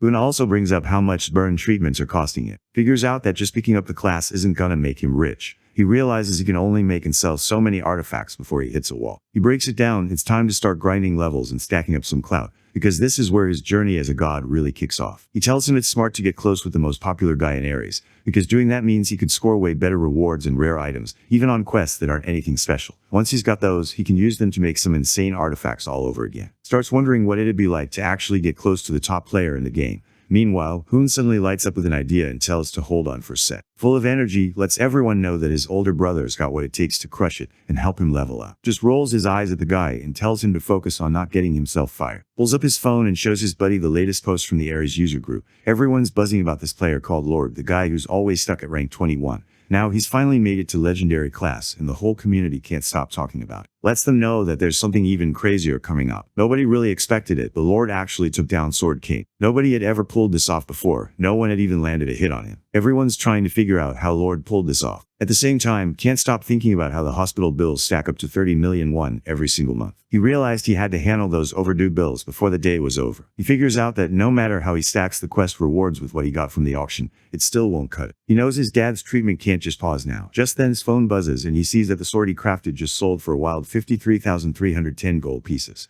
The buyer, someone named Lord, heads straight to the hospital front desk, not wasting a second. He walks up to the front desk and lets the receptionist know he's ready to clear every last medical bill on the spot, no delays. Makes up his mind there's no way he's quitting Ares now. While he's still in the game, he gets a message from Lord, who personally thanks him in a way that actually feels genuine. Lord breaks down how Sword helped him finally beat test, something he really wanted. He points out that if people actually got how valuable this sword is, they'd see that dropping 50 million won on it isn't even a big deal. Lord's message breaks it down. Sword actually sliced right through the Sword King's weapon and left him wide open. The Sword King definitely didn't see that coming. Lord kept talking, letting Master know that King, the Sword King was waiting on him. Spots the message and can't really figure out why the King suddenly wants a sword from him. While he's still piecing it together, Lord pushes him to just go check it out and meet the King himself. Starts thinking this shot might actually fix everything, from paying off his dad's hospital bills to getting that new medicine he needs. He makes up his mind he's gonna track down, and while he's at it, he's set on finding his missing workshop too. Somewhere else, a guy with serious style just showed up. He heads over to this old blacksmith shop, which feels totally out of place these days.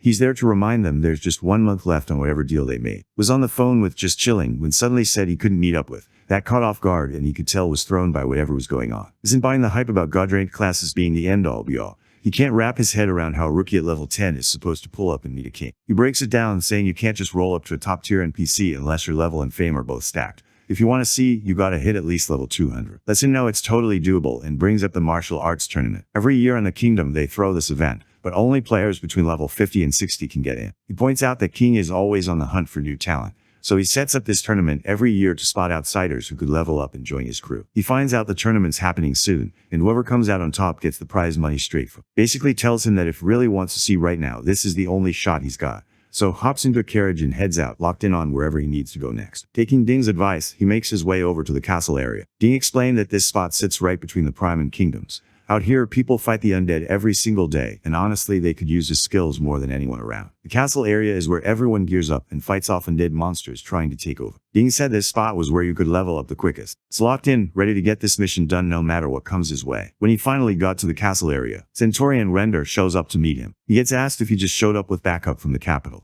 The commander looks relieved, saying he showed up right on time because they seriously need every person they can get. Undead just keep showing up, and the commander lets everyone know their numbers aren't slowing down. Wants to know if he's got any idea why, and the commander just nods, showing he's already clued in. He says that back when the holy bell would go off around the castle, the invading undead would get weaker, so wiping them out wouldn't be as hard. The bell always kept the far off undead away up to this point. Not long ago, the bell got totally smashed. The commander explains they didn't see it coming and started beefing up their defenses. But now the enemy's picking up on it and moving in little by little. Looks over at Commander Render, wondering if the bell is totally done for or if there's still a way to fix it. Render clocks who really is and gets hyped, wanting to know if he showed up for Master Ding. Lets him know, yeah, Master Ding from the Tower of Scent. Render gives a hard time for not saying anything earlier. He says everyone was waiting on him, then drags off to find the captain. Runs into Carl, the captain of the Castle Knights. Carl wants to know if S here on orders from the Great Ding. Render backs him up and lets Carl know came to check out the Rama's bell up close. Captain Carl lets everyone know that Ding already checked out the bell and said there's no fixing it. He lets them know the Lord already tried to fix it on the down low a bunch of times, but every pro he brought in just shut it down.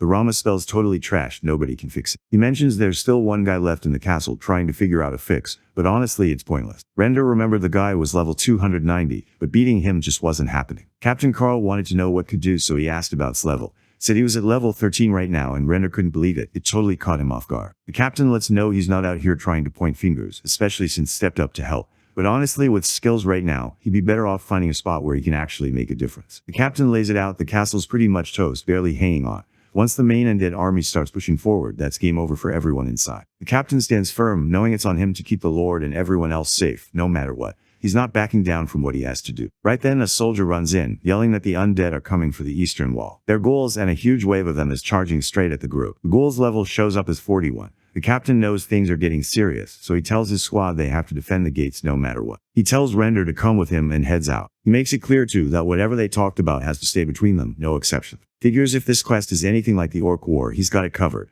As the new regional war quest pops up, he gets ready to push back the ghouls and hold the gates, dialed in and ready for whatever's coming. Ghouls started swarming the walls, coming in fast and not letting up. The soldiers go all out, not holding back at all as they battle. Render lays it out for them. Undead monsters don't go down easy unless you've got some holy powered gear.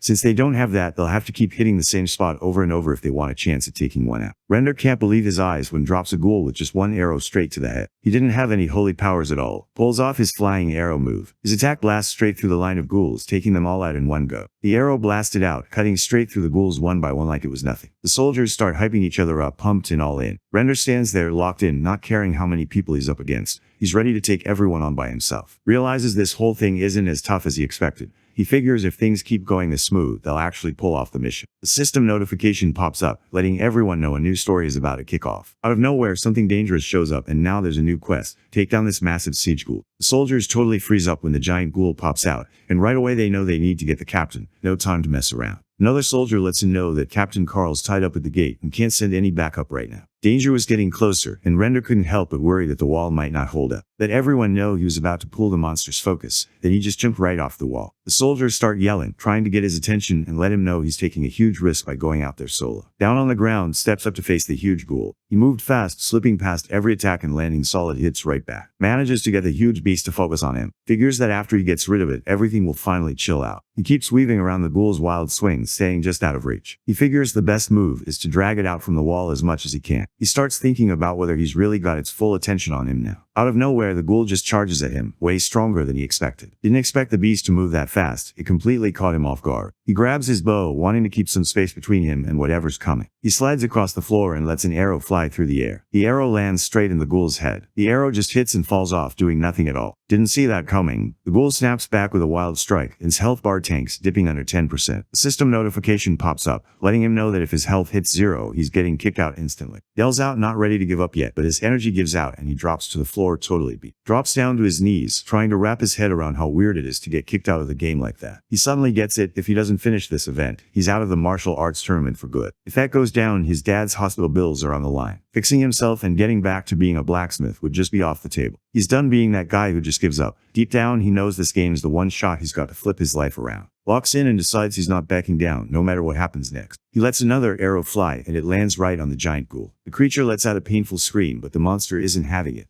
He fires back with a wild blast of sound. His health bar tanked hard, dropping under 3%. Even though it was seriously messed up, he still yelled out that quitting wasn't an option for him. He gets ready to shoot again, making it clear he's not done just yet. He looks down and realizes his bowstring just snapped, and his heart sinks. The ghoul doesn't waste a second and goes all in, catching everyone off guard with a brutal hit. His health bar dropped all the way to 1. It's almost done for, but he's not about to let it end like this. He just wouldn't quit, and out of nowhere, a system message popped up, letting him know he triggered something special. When his health dropped under 5%, his determination caught the attention of the god of blacksmithing. Because of that, he unlocked a new skill. Unlocks this emergency god crafting skill, and now he has to build a weapon in just 20 seconds. He's got just 30 seconds to use this weapon and clocks that this is his shot. The emergency god crafting kicks off and a timer pops up on screen, 19 seconds to go. Gets that this is it, one more shot to finish the mission. He picks out the stuff he needs. He gets right to work and starts building the weapon way faster than anyone would expect. The timer kept ticking down. Right when the timer runs out, just finished crafting a fresh sword, then without wasting a second, he charged straight at the monster again. He lets out a loud yell, totally fired up and ready to go. He rushes straight at the giant ghoul, swinging the scythe of skill without holding back. The giant ghoul just stopped moving, almost like someone hit pause on the whole scene. He drives his new sword straight through, ending it all in one clean hit. The giant ghoul hits the ground, finally beat, and just stands there wiped out, staring at everything around him. He grins, knowing he pulled it off. The system notification pops up, letting him know he just took out the giant ghoul.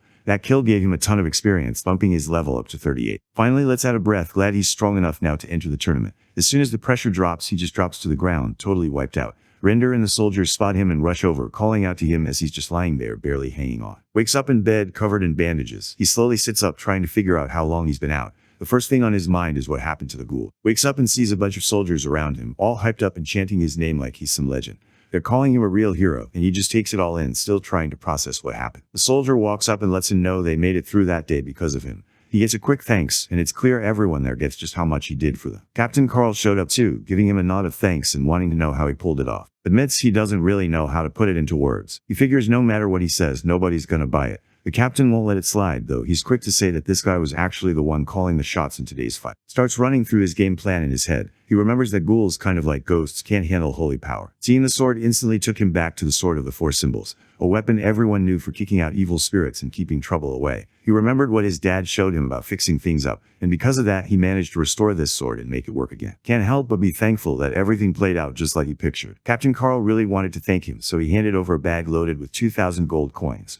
Was hyped. Turns out that bag was worth about 2,001,000, which definitely put a smile on his face. Captain Carl realized he'd totally misread, just assuming he was like every other outsider. The captain lowers his head, hoping he'll take the apology. Lets him know everything's cool and appreciates being noticed, and right then their bond levels up to the max. Captain Carl asks to fix the Rama's bell, making it official. The captain thinks back to when he used that sword earlier and remembers the weird, almost holy power it gave off. With that kind of power, he honestly thinks he can pull this off. Says sorry and lets him know he's grateful, but he's gotta bounce. He needs to get to the kingdom of right now. Captain Carl grinned, realizing he totally spaced on something big's actually a blacksmith. He lets him know that the Lord actually has this legendary metal, and if he can fix the bell, there's a chance he'll score it. Didn't expect to hear about a legendary metal, and now he's straight up curious. Captain Carl leads him over to check out the bell. He shows off a stash of gold pieces, letting everyone know this is the Rama spell. Just stands there frozen. The bell isn't just messed up, it's trash. The captain looks at him, pretty much asking if he's actually got what it takes to fix it or if he's just bluffing. Realizes the situation is way tougher than he thought, but he's sure there's gotta be some way out. Right then, a woman walks up to them. He just straight up says the bell's done for and there's no way to fix it. Even though she's at level 290, she still can't pull it off. She's honestly confused about how he says he can't. She calls him out, saying he's not who he says he is. Earlier, Belle, who's also known as team leader, let everyone know she was dipping out of the guild. Who runs the Golden Shield Guild just stared at her, totally stunned that she was quitting out of nowhere.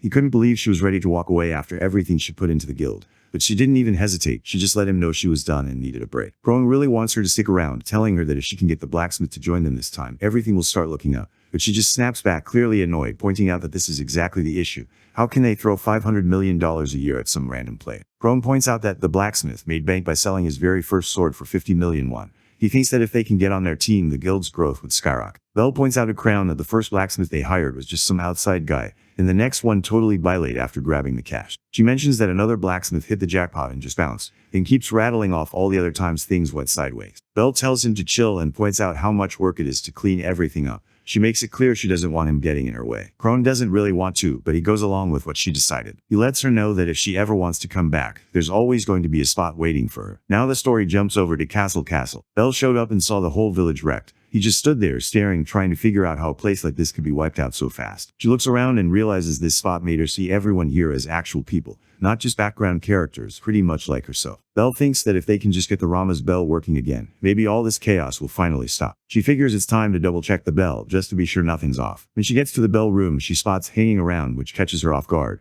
Right away, she calls him out, thinking he's not who he says he is. Just stared, not really getting what was going on, and wondered why she thought she could say that to him. She didn't waste any time letting him know she was actually a way higher ranked blacksmith than he was. Captain Carl steps in and tells everyone to chill out. He points out Belle, the skilled blacksmith he talked about before, and then brings up making sure everyone knows he's the guy who took down the ghouls. The captain, looking pretty hyped, mentions that's now promising to fix the bell too. Belle just thinks to herself, almost rolling her eyes, not really buying how a level 38 guy is supposed to deal with ghouls, and somehow fix the bell on top of that. Belle calls out, saying he's just trying to use the chaos in the castle area for himself. Keeps his cool and basically questions what Belle's even been going on about since she showed up. Tunes her out and starts checking out the pieces of the bell, curious if anything about them is different now. Pop-up showed up on the screen saying Rama's bell got hit with holy power, was totally wrecked and couldn't be fixed. Realized right away there was no way to bring it back with normal repairs. He grabs a hammer and slams it down hard on one of the pieces. Belle totally loses it, yelling at him to cut it out. Stays chill and lets her know it can actually happen. He lets them know it's actually possible to fix things. Belle gets right up in his face, clearly annoyed, like he can't believe this guy doesn't get what an unfixable artifact is. Right then, a soldier storms into the room, calling out for the captain. He lets them know that a huge wave of undead is flooding in. Everyone is caught off guard. Suddenly, a system window pops up. At first, figures it's just another quest, but then he spots that it's actually an update notification. The notification pops up saying the castle region update just kicked off, and once it wraps up, the new area will show up in the game. They notice the whole place is starting to fill up with zombies. Belle's pretty sure it's game over, but isn't having it. He tells her there's still a shot. If they can just make the bell, they've got a chance to shut everything down. Belle thinks what he just heard is wild and probably not real, but stands his ground and says it can actually happen. Looks over at Belle, cuts to the chase, and brings up the castle area. He remembers she was the one who really wanted to keep it safe. Belle knew had a point, but she honestly wasn't sure where to start. Motioned for her to come with him, sliding the Rama spell shards into his inventory as he did. All in, determined to have their back and keep this place safe no matter what. Captain Carl let know he was relying on him to fix the bell, promising to handle the defense as long as he could. Took the hint and got ready to handle the repairs himself. The captain lifts his sword high, getting everyone's attention. He's not letting anyone give up and makes it clear they're going all in until the last second. He tells everyone they've got to hang in there, making it clear that protecting is the top priority right now. He was chilling inside the blacksmith's workshop. Belle wants to know what's next move is. Tells him that when he broke the shard earlier, the holy power didn't just vanish, so that power must be built into the material itself. He's got this idea to melt the whole thing and make a new bell out of it, thinking that a finished bell will boost the holy power way more. Belle noticed she'd never come across a skill like that before. Just shrugged, letting her know sometimes you don't need a special skill to fix things. The smelting kicks off. Belle just stares, kind of surprised, thinking if this guy's really about to do all that by hand when everyone's got tech for it now. Looks at her, wondering why she's just standing there. He's stuck and knows he can't handle it by himself. Over at the game office, things were happening behind the scenes. The developer sat there, eyes glued to the screen as the timer for the region update ticked down, less than an hour left. He knew things weren't looking good. Trouble was pretty much guaranteed at this point. All that work on the update was about to amount to nothing, and he could feel the frustration hit. Sat at his desk, clearly annoyed as he stared at his monitor. One of his coworkers noticed and wondered what was up with him on update day, just pointed at his screen, letting the display do all the talking. His coworker starts thinking it might have something to do with that blacksmith dude. He says there's no way a regular player can handle this, but their female coworker points out that Belle isn't just any player. The day everyone had been waiting for the region update finally dropped, and suddenly the fights kicked up a notch. Carl starts calling out to everyone, trying to get them to block the undead and keep them from getting it. They go all out, totally drained and out of breath. The soldiers get hit hard, taking some seriously rough hits. One of them gets taken out by this massive monster, but Carl jumps in and takes the thing down. Captain Carl sprinted over to see if he was alright, then called out to his crew, telling them to hang in there just a bit more. He tells everyone they've got to look out for, since it's the place they've all grown up in and called home forever. While the battle was going wild, Captain Carl noticed his sword starting to crack. He couldn't help but wonder why his weapon had to fail him right when things were getting serious. Right as his sword is about to break, a monster jumps at him and the captain stands his ground, yelling back without backing down. He sits there, annoyed at how things turned out, pretty much convinced this is where it all falls apart. Out of nowhere, this loud ringing blasts through the whole battlefield. The undead grab their heads and let out painful screams. One after another, they catch fire and drop to the ground, while that weird bell keeps ringing out everywhere. The bell rings out loud across the whole area, and the defenders turn toward it, grinning and hyped up. Captain Carl looks pumped when he sees the Rama's bell fixed up. At the developer's office, one of the guys nearly chokes on his drink. He just can't process what's happening on his screen. Inside the blacksmith shop, was locked in, finishing up the last details on the bell. The developers started questioning if they actually pulled it off. The developer looks at his team, not really sure if he's seriously tripping, or if he's the only one seeing how wild things have got. Back in the workshop, and Belle check out the hammer they just used. Belle wonders how they even pulled it off. Inside the office, one of the developers suddenly raised his voice, trying to figure out what was going on and if the update actually flopped. Points out that hasn't caught a single hour of sleep since the update countdown started a whole week back. 5 days back, headed straight over to the blacksmith's workshop in the area. He rounded up everyone who could help and got them started on fixing Rama's bell. As he broke it down for them, the plan was to melt everything into its raw parts, basically pull out all the divine power hidden inside. While sketched out the blueprints, he put Belle in charge of keeping the workers on task and making sure the battlefield had what it needed. Got started on making his own custom god right after that. He wanted to boost the Belle's strength as much as possible, especially to take out undead and evil enemies, and he was thinking about picking a skill that would let him deal some real damage himself. He told the workers to crank up the heat on the furnace. Everyone wanted to keep safe, so they all teamed up and focused on the same goal. That loud, making sure everyone stayed sharp and didn't mess up, and the workers were locked in, ready to do whatever they had to for their home. Everyone thought doing this would make the bell way more powerful, almost like it was getting an upgrade from the gods. The scenes roll through each day, starting 4 days before everything wraps up. He moved into the third, then dropped down into the second. On the last day, Belle was still watching, totally worn out. Belle snaps awake, totally confused about when she even passed out. She checks out the finished bell, totally blown away. She can't believe grinded nonstop for days to make it happen. The pop-up shows up in front of her, letting her know that her apprentice title just started glowing. She watched this guy work, and the way he handled the forge was next level. Her own blacksmithing skills instantly leveled up. She was 22% more efficient just from seeing him in action. Now she couldn't help but wonder if this dude was actually a master, even though he looked so young. Points out that the noise probably made a ton of racket, but Belle somehow just slept through it all. Belle pushes back, not buying it, and insists she wasn't out for that long. Let her know things were almost wrapped up and told her to hang tight a little longer. Belle just comes out and wants to know if he's the blacksmith. Steps up, proves who he is, and puts his hand on the finished bell. Instantly, the bell lights up with serious energy, showing off his unique mark for everyone to see. Belle checks out the finished version of himself, totally impressed. Just calling it awesome isn't enough. It's honestly next level, like something you don't see every day. Suddenly, a pop-up showed up on screen, letting him know he was working on his second custom build. This one was totally one of a kind and would never break down. It used to be an artifact that nobody could fix, but now it was back in action. Belle started thinking maybe that's why it's so strong, since she's never actually seen anyone pull something like this off. Out of nowhere, Belle clamps down on his hands, holding on tight. She gets excited and straight up asks him to stick by her side from now on. He's completely thrown off and tries to figure out what she's talking about, kind of hoping she's about to confess or something, but Belle quickly shuts that down, looking super embarrassed. The story jumps back to the day that mattered most, the one where stepped up and hit the brand new bell. Holy energy bursts out from the bell, blasting through the crowd of undead. They can't handle it at all, getting wiped out while their screams echo as they go up in flames. The soldiers freeze, eyes wide, taking in the chaos unfolding in front of them.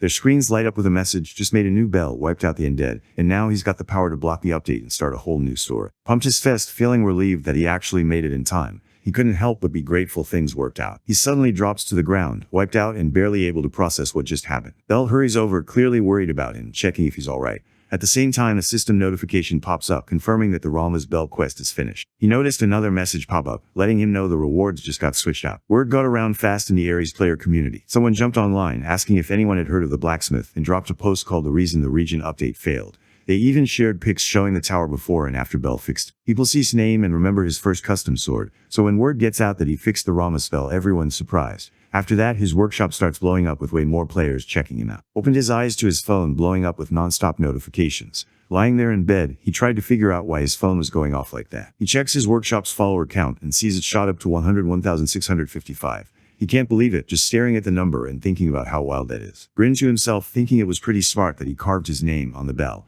Now anyone who rolls through the region is gonna spot it. There's a knock at the door and someone outside wants to come in. Captain Carl rolled in, clearly hyped, letting everyone know their region's hero was finally out. He said he got the go-ahead from the Lord himself to hand over a reward for making the bell. The total comes out to 330,000 gold pieces. Just stares at the number on the screen, totally thrown off. That's like 330 million won, way more than he ever expected. The captain says the savior earned a reward this big. He hands him a box, saying it's straight from the Lord. Pops it open and spots orichalcum inside, the crazy rare metal everyone's always talking about. Gives the captain a quick nod to show he appreciates the help. Captain Carl says they should be grateful to him, pointing out that stuck around and had their backs, unlike everyone else from outside who just did. The captain really means it when he thanks everyone. Could tell the captain was being real with him. He figured he just did what anyone else would in that situation. It hit him that people in Ares struggled the same way people did in real life. Heads out after letting the captain know he's gotta go back to his old place for a bit. The captain doesn't make a fuss and just gives him the green light. Figured it was finally time to get his workshop back, so he logged off the game. The captain and his buddy stared at the spot where it just vanished. Both of them thought to themselves how outsiders always seem kind of weird. The next morning in links up with who's all about real estate. Checks his phone and spots a notification. The app shows just dropped 330 million won into his account. Lets know he actually pulled it off. He couldn't hide how surprised and impressed he was. A quick flashback jumps to what happened a year ago. Hangs out next to who's busy checking over the property paperwork. Runs the numbers and lets know the whole thing costs 330 million won. Brings up the fire he heard about and lets know the cash should easily cover the hospital bills. He tries to hype up, telling him not to let it get him down. Was just about to head out when, sounding pretty unsure, stopped him and asked if he could buy the workshop app. Wants to make sure he actually heard right, so he checks again on what just said. Asks again, laying it out, if he could somehow pull together the cash would let him buy the workshop app. Lets him know straight up that grabbing a workshop that's already been torched would just drain his cash for no reason. If he really needs one, he should just get a brand new spot instead. It's really set on the workshop being theirs because the whole place reminds him of his dad. Takes a second to process everything. He gives exactly 1 year to figure things out. But he makes it clear, once that year's done, he's selling the place to whoever shows up first. Gives him a real grateful nod and lets him know he'll be around, waiting for his call. Back in the present, he scrolled through his phone, reading that deposit message one more time. Keeps showing just how much he looks up to. He knows he put the offer out there, but deep down, he was fully aware he was reaching for something that probably wasn't ever going to happen. Lets everyone know that the 1 year timeline was just a ballpark guess. This kind of deal could have closed at any moment, but already came through and did what he said he would. Wonders why I always looked out for him and treated him so well. Says he's never had anyone else try to buy back a place after selling it. This was a first for him. He says he just wanted to hype up someone who's been through what he has. Nods at, showing he's thankful for the help once more. He realizes that because of this guy, he got to keep his workshop, and now he's thinking he owes him something back. Wants to know if he's ever heard of a game called Ares. Just laughs, acting like it's obvious. He says he totally knows what it is. Pretty much everyone's heard about it by now. Lets it slip that he's been working as a blacksmith in Ares all along. Hears that and thinks it totally fits his vibe. Wanting to do something cool, says he'll hook up with an artifact as a present. His eyes light up and he jumps at the chance to make a custom piece for him. He doesn't care about what it does or how strong it is. He just wants to craft something unique. Just grinned, looking confident, and told him he could make whatever he wanted, no problem. Walks into the tavern. Belle waves him over, wanting him to sit beside her. They haven't run into each other since everything went down with the undead. Belle shows up and starts going off about how tough it was to track him down. Looks a bit guilty and says sorry, but Belle just laughs it off, clearly messing with him the whole time. Belle finally tells everyone who she is. She lets them know she used to run things as the main strategist for the Golden Shield Guild, and she's actually the reason the guild got as strong as it is now. That day, she just knew for sure, was definitely going to be one of the top players someday. Belle doesn't waste any time. She lets him know that when he finally starts his own guild, she wants to be right there as the first to join. Brings up how Belle was calling him a scammer not too long ago, just messing around. Belle gets flustered and quickly says sorry. She tries to back herself up, saying pretty much anyone would gotten it wrong in that moment. Just shrugs it off, letting her know he was only messing around. He's actually hyped to team up with her and they both go for a handshake. But right before that, figures it's the right time to drop his plans. Belle just found out that S about to meet the Sword King Parrot, and it totally caught him off guard. He was one of the top 10 legends. He's got his mind made up, he's in for the martial arts tournament. While he's munching on some bread that's actually way better than he expected, he starts thinking about the prize, curious if Parrot is the one who's gonna hand it over to the champ. Bell backs it up, but he can't help but feel uneasy. He knows this tournament pulls in top talent from everywhere, and it's nothing to mess around with. Just says he has to win like it's obvious. Belle watches him, kind of confused about how he can be so chill. She wonders if he's even paying attention to what he's eating right now. Tells her not to stress and says he's going for the #1 spot using what he's best at. She just stands there, confused, not sure what he means. Checked if she wanted to eat, but she just shook her head and said she wasn't hungry. It's finally time for the martial arts tournament. Who runs the tournament steps up and greets the new faces. He lets everyone know that as soon as he leaves the stage, the tournament kicks off and they'll have to deal with monsters right away. He reminds everyone that even if they can't spot him, King Parade is still watching, so they better keep it together and not mess around. He sends them off with some good vibes, and right after, a system pop-up lets everyone know the tournament's kicking off. Inside the arena, the participants stand ready, staring down the monsters in front of them. The first mission drops him right into the action. He's got just 1 hour to make it through the golem's attack and come out alive. Everyone jumps straight into the fight, hyped up and ready to go. One guy's already thinking a golem's gonna show up first. On his screen, a system window popped up, kicking off the tournament's first challenge. It laid out the rules straight up. Whoever takes down the level 109 stone golem gets a reward. One guy checked out the golem's level and was instantly caught off guard. He couldn't remember it ever being that high before, especially since round 1 was supposed to be a breeze. One of the other guys just rushes in, not even thinking it through, basically calling dibs like it's a race. He gets totally smashed by the golem right away, and the game kicks him out immediately. The other players totally freak out and scramble to dodge, but they keep getting knocked out and end up getting logged out one after another. Everyone starts freaking out the second they see what's really happening. This is nothing like what they were told before, and now no one has a clue how they're supposed to beat whatever this thing is. Stands back watching everything go down. The other players are salty, realizing they just got played hard. Somewhere else, the guy running the tournament just noticed everything's falling apart. Somehow a stone golem from the top-tier tournament ended up here by accident. Beck starts to get worried that if things keep going like this, every player in the tournament could get wiped out. He knows he can't just sit around, so he decides he needs to talk to His Majesty right away. Beck bursts into the king's room, not holding back. He calls out to the king and says they've got to end the tournament right away. King Parrot just shuts him down, not even breaking a sweat. Beck's brain froze for a second, not really sure what was happening. But the king didn't let him finish his thought, cutting him off to make it clear Beck still wasn't getting what was going on. The king tells him to pay attention and really check out what's in front of him. He stared straight at that warrior. Inside the arena, lets an arrow fly and it lights up as it slices through the air, landing right on the stone golem. Turns out this was actually his 3rd time building something custom. It was this rare arrow that always came back to its owner after being shot. Everyone else just stared, trying to figure out how an arrow could swing back around like a boomerang. Figures this arrow must be the reward he picked up from the region. People couldn't believe it was made out of real. It worked just as well as everyone hoped. Lets another arrow fly and nails the golem straight on. When the arrow came back, it almost nailed another player. The guy called out, asking if he was trying to get him hurt. Owned up right away and said sorry. The hit lands hard and the stone golem just freezes up, totally stunned for 4 seconds. Everyone notices the golem just froze up, and the players start yelling that it's stunned. They know this is their shot to go for it. The players rush in, throwing everything they've got at the golem. But the golem isn't down for long. It pulls itself together and lets out a furious roar. Out of nowhere, it goes wild and starts attacking hard. So everyone starts yelling and trying to give each other a heads up. The golem kept tearing through everything, not slowing down at all, and now it was moving straight in. One guy called out saying they just had to hang in there a bit more and it'd all be done soon,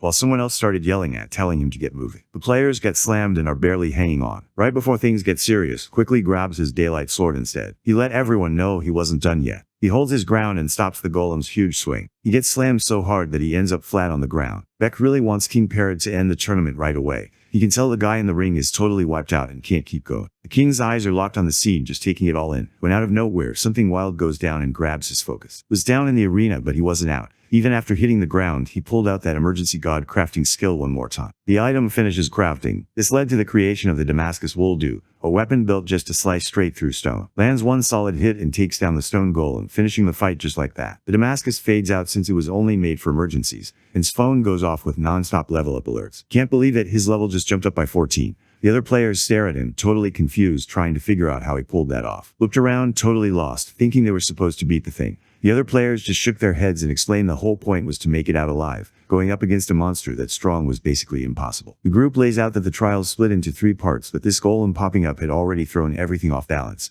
It wasn't something they were supposed to take down. Now finally gets what's really going on. Out of nowhere, gets super dizzy and blacks out. The other players crowd around him, trying to figure out if he just passed out. But then they realize his game is still running and he's not logged out. The group started talking about all the weapons he pulled out. At first, they thought he was just decent with a bunch of stuff, but now they see he's basically a weapon master. Honestly, they all kind of wish they could get their hands on even one of his insane weapons. Right then, Beck let everyone know the martial arts tournament had to pause because the organizers messed up. He tells everyone to get out. Word about Swin blows up fast online. While he's still knocked out in the arena, thousands are glued to a live stream watching everything go down. Everyone watching is trying to figure out how he soloed the stone golem. Dude just handled it by himself. People are all over the comments asking about his bow and arrow setup. Then someone points out that left an arrow behind. When they zoom in, you can actually see his name carved right into it. Right away, everyone online links him to the guy known for making that broken bell over it. Everyone just stands there, totally caught off guard, trying to figure out how a blacksmith could be that strong. They can't help but check out his gear, realizing it's next level. At the Beholder Company office, the customer service crew was getting slammed with questions about the tournament getting paused. Nobody on the team really knew what to say, so all they could tell people was that Ares made the call on his own. Some people thought it might be because of something going on inside the kingdom. They kept saying sorry to the customers over and over. And the team. One of the workers lets her team leader know something's seriously wrong, but he just brushes her off because he's tied up with something else. She lets him know the martial arts tournament got called off. He just shrugs it off, acting like they totally saw this coming. The employee suddenly raises his voice, making it clear that the real issue is what everyone thinks. Instead, he explains that King Parade called out directly. The team leader couldn't believe it. They barely had time to set up the tournament, and somehow everyone was already about to meet. One of the employees let him know that was already headed to the reception hall. The team leader clocks what's happening. He's in deep and already knows he's pulling another all-nighter. He thinks this user is totally unpredictable. Nothing he does ever makes sense. He's curious about what might go down if actually pulls off Parrot's request and their bond maxes out. He figures that if things go that way, S gonna get the Sword King's skills down for real and end up as the top blacksmith out there. The team leader looked at the situation and thought this wasn't going to be simple, since everything depended on what Parade wanted to do. His coworker had this vibe that would actually pull it off, but that just made the team leader uneasy. He really didn't want to hear stuff like that right now. The next day in the game, Gets walked over to the throne room. He's thinking he might run into Parade way earlier than he planned. Drops to his knees in front of King Parrot, getting called stranger right off the bat. Parade lets him know that the prize was supposed to get handed out in front of the whole crowd. But because of what just went down, he hopes it's cool to keep things simple this time. He thinks back to yesterday and knows people are going to remember how he showed out as a weapon master. The king decides to hook up with a reward 13000 gold coins just like that. Just got up out of nowhere, cutting the king off. Everyone could tell he knew the king wanted to see it. The king's guards just can't believe this guy's guts. They think he's way out of line, no matter how tough he is. And honestly, they're trying to figure out how he even has the nerve to open his mouth before the king's done talking. Just lets them know all chill that he's the blacksmith. The guards definitely aren't having it. Their faces get tight and they're about to kick him out right away. King Parade tells everyone to chill and hold up, making it clear that is the guest he's been waiting on. Steps up and gives King Parrot a proper greeting. Parrot, one of the top 10 legends under Ares, lets him know he's been moving kinda slow. Says the trip getting here wasn't easy. Herod wants to know if he has any idea why he got called in. Ha figures the king wants him to make a sword, and yeah, the king pretty much says that's exactly it. Herod points out that not even the top blacksmith in the whole kingdom could pull this off, and even Tank, the guy who runs the sword tower, couldn't handle it either. He wants to figure out why it seems like someone he can actually count on. Really feeling the heat, says he's got just one thing. He made it this far just trusting himself and what he could do. King Parrot couldn't help but laugh out loud, clearly vibing with how bold this stranger was. The king notices how confident looks and decides to trust him. He tells his guys to bring out whatever he set up. There's a chest glowing right in front of. Inside the chest sits a chunk of cold iron that's been chilling for 100 years. This rare metal doesn't just look cool. It can take on fire without breaking a sweat and has some serious ice vibes too. Checks out the metal, totally caught off guard by how cool it looks. It's like something you'd see in one of those old school martial arts stories. Herod gets specific about what he wants. He's after something epic or better, and it needs to give off serious frost vibes. He says if this works out, he'll hook the guy up with whatever he wants. He lets him know straight up, if things don't go how he wants, that's it. He's banned from for good, no second chances. Suddenly, a quest window pops up on his screen. There's this quest called the King's Commission, but you can't even start unless the king says you're good to go. If you pull it off, Herod will do whatever you ask, just one thing though. But if you mess up, you're straight up kicked out of the kingdom. Took the quest, determined not to let the king down. He was set on getting it done no matter what. Back at the blacksmith's workshop, could straight up feel someone staring at him so hard his neck almost started to burn. He glances over and spots a woman checking him out. That is Bella, the vice captain for the kingdom's knights, and she's rocking a wild level 301. Looks around and realizes that, yeah, he's basically a stranger here. At first, having someone watch him this closely feels like way too much, but then he figures it makes sense. They've got no reason to trust him right away. Bella wants him to act like she isn't even in the room and just get his stuff done. Kind of messing around, wonders if it's that obvious he keeps looking at her,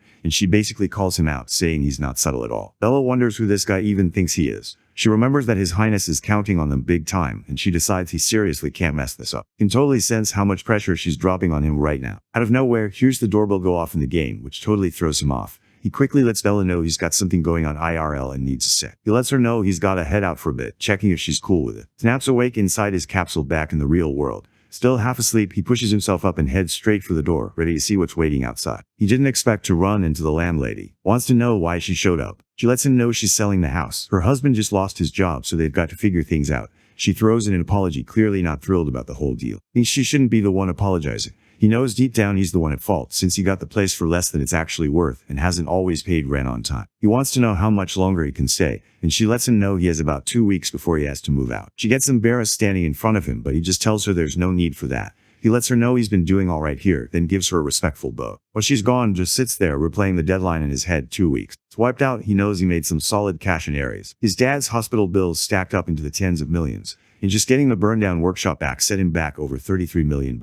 He still hasn't gotten any help for his burns yet. Sitting there, he's just stuck, not sure where he's supposed to head next. Right then, his phone started buzzing, also known as Belle was calling. Belle calls him, and as soon as he picks up, she wants to know what he's up to. She also mentions she's got a solid plan for the quest, and that's basically why she reached out. Tells her he can't really talk at the moment since his mind's all over the place. Belle picks up on it and checks if something's up with him. Lets her know that the Parrot mission matters, but out of nowhere, he finds out he's got to pack up and leave his place in just 2 weeks. Belle, clearly ticked off, lets him know just how big a deal this quest is. She lets him know she sees 2 things that could happen because of it. Belle lays out how everyone's caught up in this debate online, trying to figure out if the guy who just won the martial arts tournament is actually the blacksmith. She thinks he should keep it quiet for now, because if he drops the news later, everyone's gonna go wild. She mentions that he got a job making a sword for Parrot, who's basically one of the top NPCs in Ares. She tells him to picture Parade pulling out a new sword with his name carved on it. That's when everything about him would level up, so she promised to stick with him through it all. Appreciated her for snapping him out of it, and made up his mind to give it everything he had from now on. Jumps back into the game and immediately sees Bella going off on him. Bella started raising her voice demanding to know why he just showed up.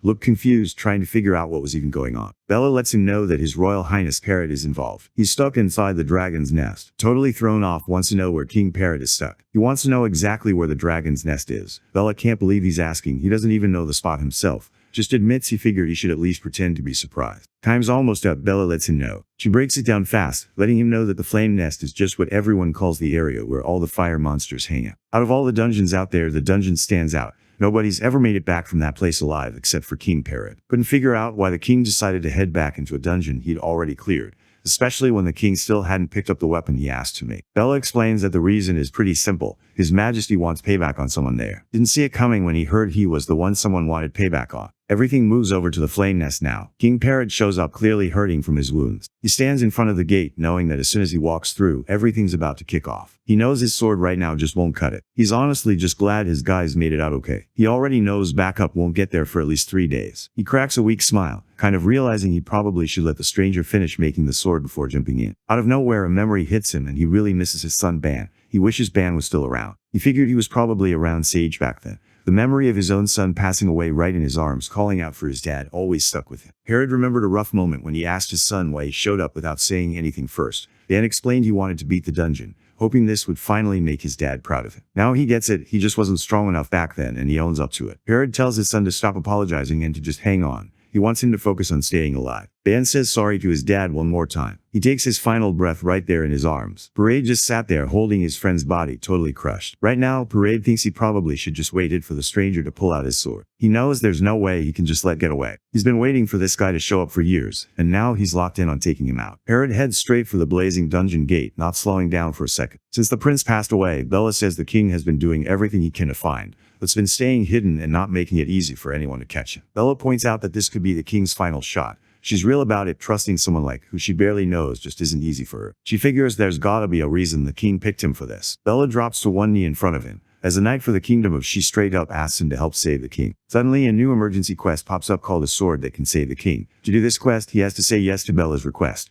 If he pulls it off, Bella will trust him more, but if he messes up, Parrot is done for. The whole point is to make a sword that can actually save Parrot. His mind drifts to Parrot's rough backstory. He still thinks back to that day when he nearly lost it all to the fire. He starts thinking about what life would be like if he lost his family the way Parrot did, and if he'd ever be able to move forward. He locked in and let Bella know he's gonna give it his all, no matter what. Jumps right into work at the shop, really getting into hammering the metal. He dropped it straight into the water. He remembers hearing people say, heat is so intense it can even melt weapons that are supposed to be one of a kind. He realizes he's gotta make a weapon that's even better than the unique grade ones. He decides to lock in on what the frozen stone does, since there's no way to figure it out. While he's busy working, the system window pops up and lets him know he's leveled up his knowledge about this old cold iron that's been around for a century. Suddenly, a new message popped up saying the blacksmith spirit just got fired up. While working on this lathe, really locked in and put way more effort into it than anyone else around. He's so dialed in right now, his drive, grit, and the way he cares about people have him totally locked into what he's doing. The system let everyone know that was finally getting his first legendary sword made. Light bursts out from the workshop, catching Bella's attention.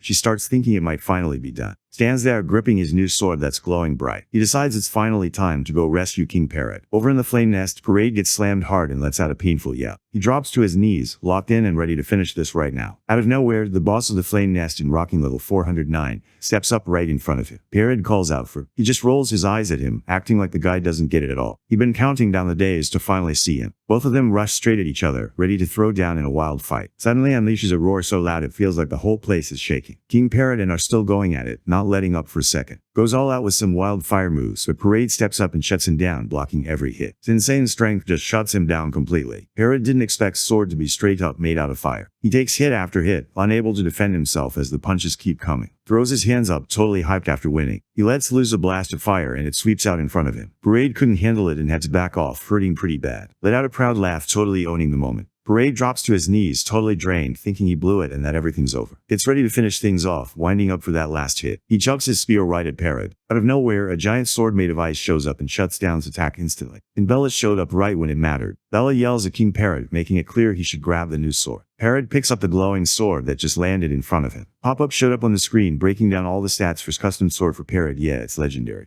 The sword came stacked with wild perks. It had crazy high resistance to fire, boosted his ice attacks a ton, and if he went after fire monsters with ice, the damage just spiked like crazy. On top of all that, there was a special move called Frost Flower that he could use whenever he wanted to see what would happen if the king gave it a shot. Parade grabbed the sword and right away, it started glowing with this cold, icy energy. Parrot pulls out the move. A massive blast of ice crashes over the battlefield, shutting down his blazing attacks in an instant. Let out a loud yell when the sword's freezing energy clashed with its fire, shutting down all that heat. The Parade calls it a wrap. Parrot rushed in, swinging his frozen sword straight into his blazing body. The blade snapped apart on impact, shards flying everywhere. Frieza is totally caught off guard while Parrot just keeps going at it. Parrot lands the final hit and takes down. Pop-up shows up saying he just took down the boss monster. Parrot lets out a deep breath, thinking they finally pulled it off. Out of nowhere, his whole body started lighting up, then just blew up. Head is spinning, not really sure what's going on. Meanwhile, Bella catches on that certain monsters just blow themselves up right before they're finished. Parrot gets caught right in the middle of a huge explosion that wipes out the whole dungeon. Bella yelled for King Parrot to bounce right away, trying to warn him something bad was about to go down.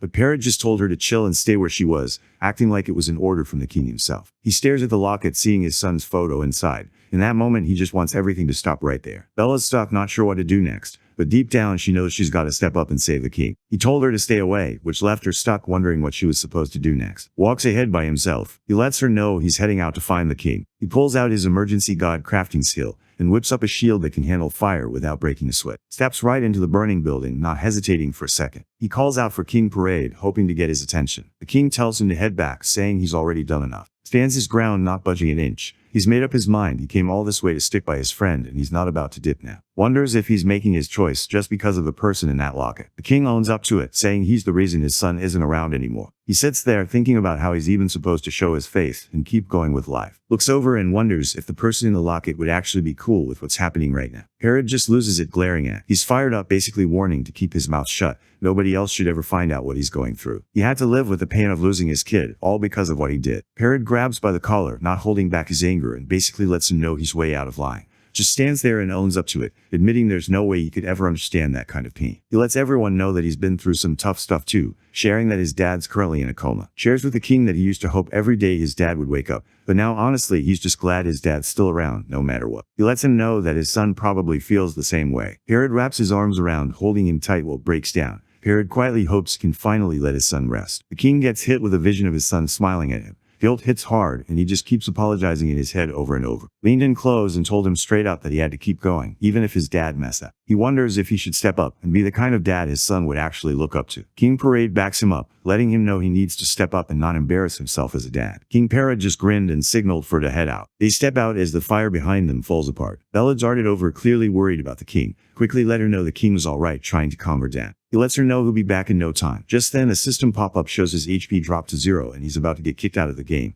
tries to calm her down, saying players can't actually die in here, and then he's gone. Bella stands there wide-eyed as King Parrot suddenly falls into her arms. He's barely holding it together and quietly lets her know the boy just saved his life. Bella calls out the king's name, trying to snap him back to reality. Parrot blacks out, still smiling. Meanwhile, snaps back to reality, only to see a system pop up telling him he just lost a level because of a forced logout. He stares down at his hands, all wrapped up, eyes starting to water. Deep down, he promises his dad that he's not giving up, he's ready to keep pushing forward. While stuck in a deep coma, King Parade drifts through total darkness, totally out of it. Out of nowhere, something wild happens. He lands in a scene straight out of his own dreams. His son Ben, who passed away, is just standing there in this endless green field. The grass goes on forever and wildflowers sway around in the soft wind. Out of nowhere, the quiet gets interrupted by a soft voice he's been missing for ages. Someone calls him father, and it instantly hits him right in the heart. The darkness around Parrot disappears all at once, and suddenly he's just standing there in the middle of this bright, wide-open field. Up ahead, his son comes running over, grinning like nothing else matters. Parrot starts walking over, almost not believing what he's seeing. He's got that look like he's hoping this is real, but not sure if it actually is, almost like he's scared to let himself get too happy. Ben starts out chill, giving a small smile to show it's really him. But then his whole vibe changes. His face gets serious quick as he lets him know he's here to say goodbye for the last time. Parrot's heart just drops and his eyes go wide, like he can't believe what's happening. He grabs his son's arms hard, holding on like he's scared his kid will disappear again. Everything about him is tense. He can barely get the words out as he tries to figure out what his son means by saying goodbye one last time. Ben brings up what's said earlier, letting his dad know he really wants him to stay happy and healthy. He looks at him, eyes basically begging him to stop eating himself up and start living for his own sake. After those last words that really hit home, Ben's see-through form starts breaking apart into little bits of light. Parade just loses it, yelling his name and reaching out, but there's nothing he can do. Ben's gone, and Parade's left there hurting, unable to hold on to. The king snapped awake out of nowhere, breathing hard and looking totally out of it. He was still mumbling his son Ben's name, clearly not fully back yet. His two closest guys, who'd been keeping an eye on him the whole time, rushed over as soon as they saw him move. They couldn't believe he was finally awake after being out cold for 3 days, and they were quick to check if he was alright. Parade, voice rough but steady, lets his team know that his son Ben showed up in his dream last night just to say goodbye. He's honestly thankful and knows he wouldn't have made it without that guy's help, so he tells his crew to go find right away. He's got to meet him face to face, no wait. Later, the king chills alone in a sunlit room, just vibing as sunlight pours through a huge window. Out of nowhere, a guard steps in and lets him know S here, sounding all official. Walks into the room, keeping his pace calm and steady. He stands in front of King Parade and gives a proper bow, showing full respect. He gestures for him to get up and chill, keeping a relaxed vibe. Checks in on the king, trying to see how he's doing. The king says he's alright and tells to grab a seat across from him. He lets know there's something serious he wants to talk about. Parade looks at him all serious and lets him know he gets what's up. He knows people like him don't really die for good. They just come back even after getting wiped out. But Parade still thinks that living forever doesn't mean you're not scared of dying or the pain that comes with it. He stares straight into his eyes, trying to figure out what really pushed him to risk everything and jump in to save him when things got that bad. Keeps it real and just says there were 2 big reasons that pushed him. He talks about how when he looked at the king, he could see that same weight and sadness he deals with every day. It reminded him of his own struggles, so deep down, he really wanted the king to keep pushing through and not give up on life. The king takes a second to really think about what he just heard. His hand goes right to his chest, and he quietly repeats the words, "A burden like my own," almost like he's trying to make sense of it all. The king, wanting to know more, asks what the second reason is. Gives a small, awkward smile and rubs the back of his head, trying not to look too cocky. Deep down, he's pretty sure the king's gonna hook him up with something big for saving his life. Parade gives a small smile when he hears the word confidence. He notices it's a gutsy answer, showing the guy's really sure of himself. The king nods, clearly on board, and lets him know he was actually planning to hook him up with a reward way better than he ever thought he'd get. He hands over a fancy sealed scroll, letting him know this is what the top-tier sword cost. He rolls the scroll, and out of nowhere, the see-through blue system window pops up right in front of him. It straight up tells him he just got 1,017,600 gold pieces. He just stands there, totally still, eyes glued to that number. It's way more than he ever thought he'd see, and he just can't believe what he's looking at. The king just sits there, totally chill, thinking about how the sword really did come through for him. He figures if something literally saved his life, it's gotta be worth at least that much, maybe even more honestly. Drops into a deep bow without even thinking, really showing how grateful he is to the king. The king just tells him to chill and sit back down, telling him to look up. Parade looks at kind of like a dad giving advice, and lets him know he's actually going to start living life all out now, just like he was told to. He wants to face his son Ben in the afterlife without any regrets or embarrassment. The king wants to stay strong and keep pushing forward, hoping he'll live with some hope for his dad, who's out there waiting for the day he finally wakes up. He lets him know it'd be cool if he dropped by the palace every now and then. He really wanted to know what his future would look like and who he'd cross paths with along the way. All those new faces and stories had him excited for what's next. Doesn't even think twice. He's in right away and lets the king know he wants to hear his stories and learn from him too. The king gave a satisfied smile, clearly happy that they were on the same page. He let know that it was thanks to him that had leveled up and found this new confidence. After that, the king casually asked if could see him as a real friend. Right then, a system pop-up showed up, letting him know he'd maxed out his bond with King Parrot. Right after, another message dropped, saying he just got the friend's blessing. Thoughts right away how important it is to get on good terms with someone like King Parrot. He goes for a solid handshake, totally hyped that he gets to call the king a friend. The king, hyped about their new friendship, says he wants to hand down his family's legendary sword skills, something that's basically priceless. Knight Commander was standing close by and suddenly stepped in, his face showing he couldn't believe what he just heard. He couldn't wrap his head around why the king would hand over his special martial arts to someone who wasn't even from their kingdom. He calmly points out that he's already picked Lord Rod to take over, and has started showing him all the sword skills and tricks. Not just anyone could pick up these sacred skills, you had to prove you were good enough to even get started. The king kept his cool, letting everyone know he wasn't about to waste his time teaching just anybody, only someone who actually earned it. Out of nowhere gets this flashy quest window popping up labeled Sword King Swordsmanship. The challenge is clear, he needs to land at least 3 legit hits on Knight Commander himself. If he pulls it off, he'll unlock the legendary Sword King Swordsmanship as his reward. King Parade makes it clear, Commander's gonna check out skills himself. Once Parade gave him 2 days off to chill and get ready, dipped out of the game and wasted no time. The second he logged out, he grabbed some of his reward cash and cleared all his dad's hospital bills. He found himself a new spot that was way more comfortable, finally saying goodbye to that tiny old apartment he used to call home. He stopped by to thank his old landlady, who'd always cut him some slack when he was late on rent,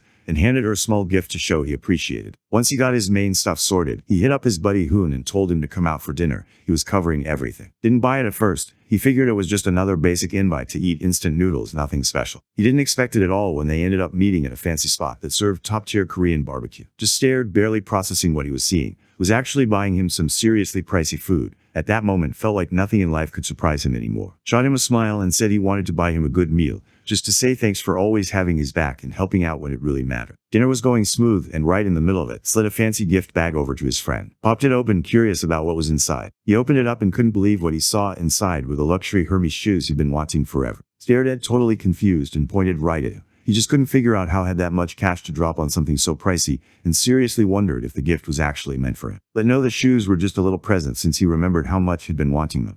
And he also mentioned he'd already sent back the cash for the game capsule straight to his account. Grabbed the shoebox and pulled it in for a hug, super hyped. He shot his friend a big grin, looking honestly thankful for the gift. Could tell things were finally turning around for him, all because of, honestly, he thought he should be the one saying thanks for everything. Started getting all awkward because things got way too deep. Just laughed it off and told him to quit talking and dig in before the food got cold. The training hall was huge and his test was finally starting. Everyone was watching to see what he'd do. Knight Commander, keeping things serious, tells him to get his weapon ready. He makes it clear that being close with the king isn't going to earn him any favors today. Nobody saw it coming when reached into his pouch and pulled out a chunk of raw metal instead of a sword. Stays chill and says he's ready for whatever comes his way, not expecting anyone to go easy on it. Out of nowhere, fires up his emergency god crafting move. And the knights around him freezes this wild, blinding light and heat blast out from the weapon forming right between his hands. As the bright light dies down, stands there holding a sword that looks super basic. Nothing flashy about it at all. Was hyped up thinking something epic was about to show up, but all he saw was a regular sword that looked pretty basic. Steps up looking totally sure of himself. He's already thinking he's got no shot who shows up to fight the kingdom's top knight with a basic sword like that. The blades slam into each other hard. Clocks right away that the sword just made is weak and could break super easily. The second the blades clash, his weak sword just blows apart with a loud crack, sending metal bits flying everywhere. Shards shoot out everywhere, blasting into his armor and cutting through to his body in a bunch of spots.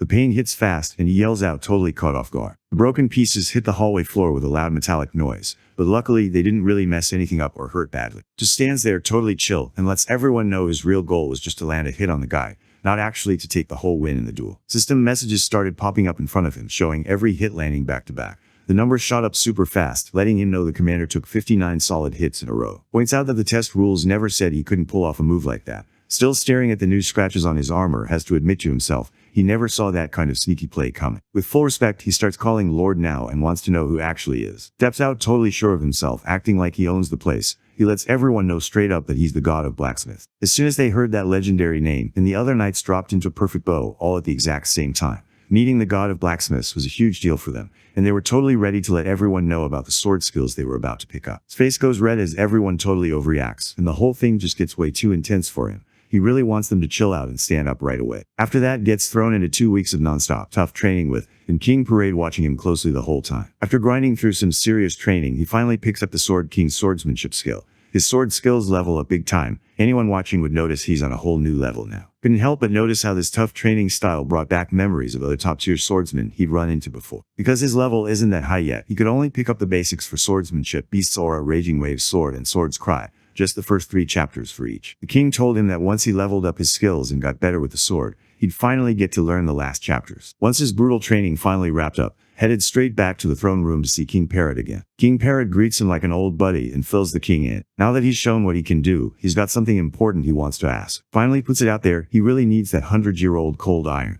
It's the same rare stuff they used to make the king's legendary sword, so you know it's not something you find just anywhere. The king thinks it over, looking pretty interested, then says he'd be down to give it to his close friend, but there's a catch. King Parrot let know that the cold iron used for the sword was actually the last chunk left in the whole kingdom's vault. Just stands there stunned and let down, as it hits him that this could really mess up everything he had lined up for his future. The king just grins and lets him know there's no need to give up that fast. He points out that if they want more cold iron, they just have to go straight to the source. It's tough. The king points at, hinting that he should handle this mission himself. Pauses, doubting if he's got what it takes to pull this off solo. King Parrot told Bella, his right hand, to head out to the frost mine and tag along with for his next task. At first, Bella wasn't really on board. She explained, super respectful, that her main job was to stick close to the king and keep him safe. The king says this trip is actually good for her, thinking it'll help her level up her skills too. Bella doesn't waste any time and just locks in on the royal command, ready to get it done. After crushing it in his latest dungeon run, the king steps up in front of a packed crowd, players and nobles all watching.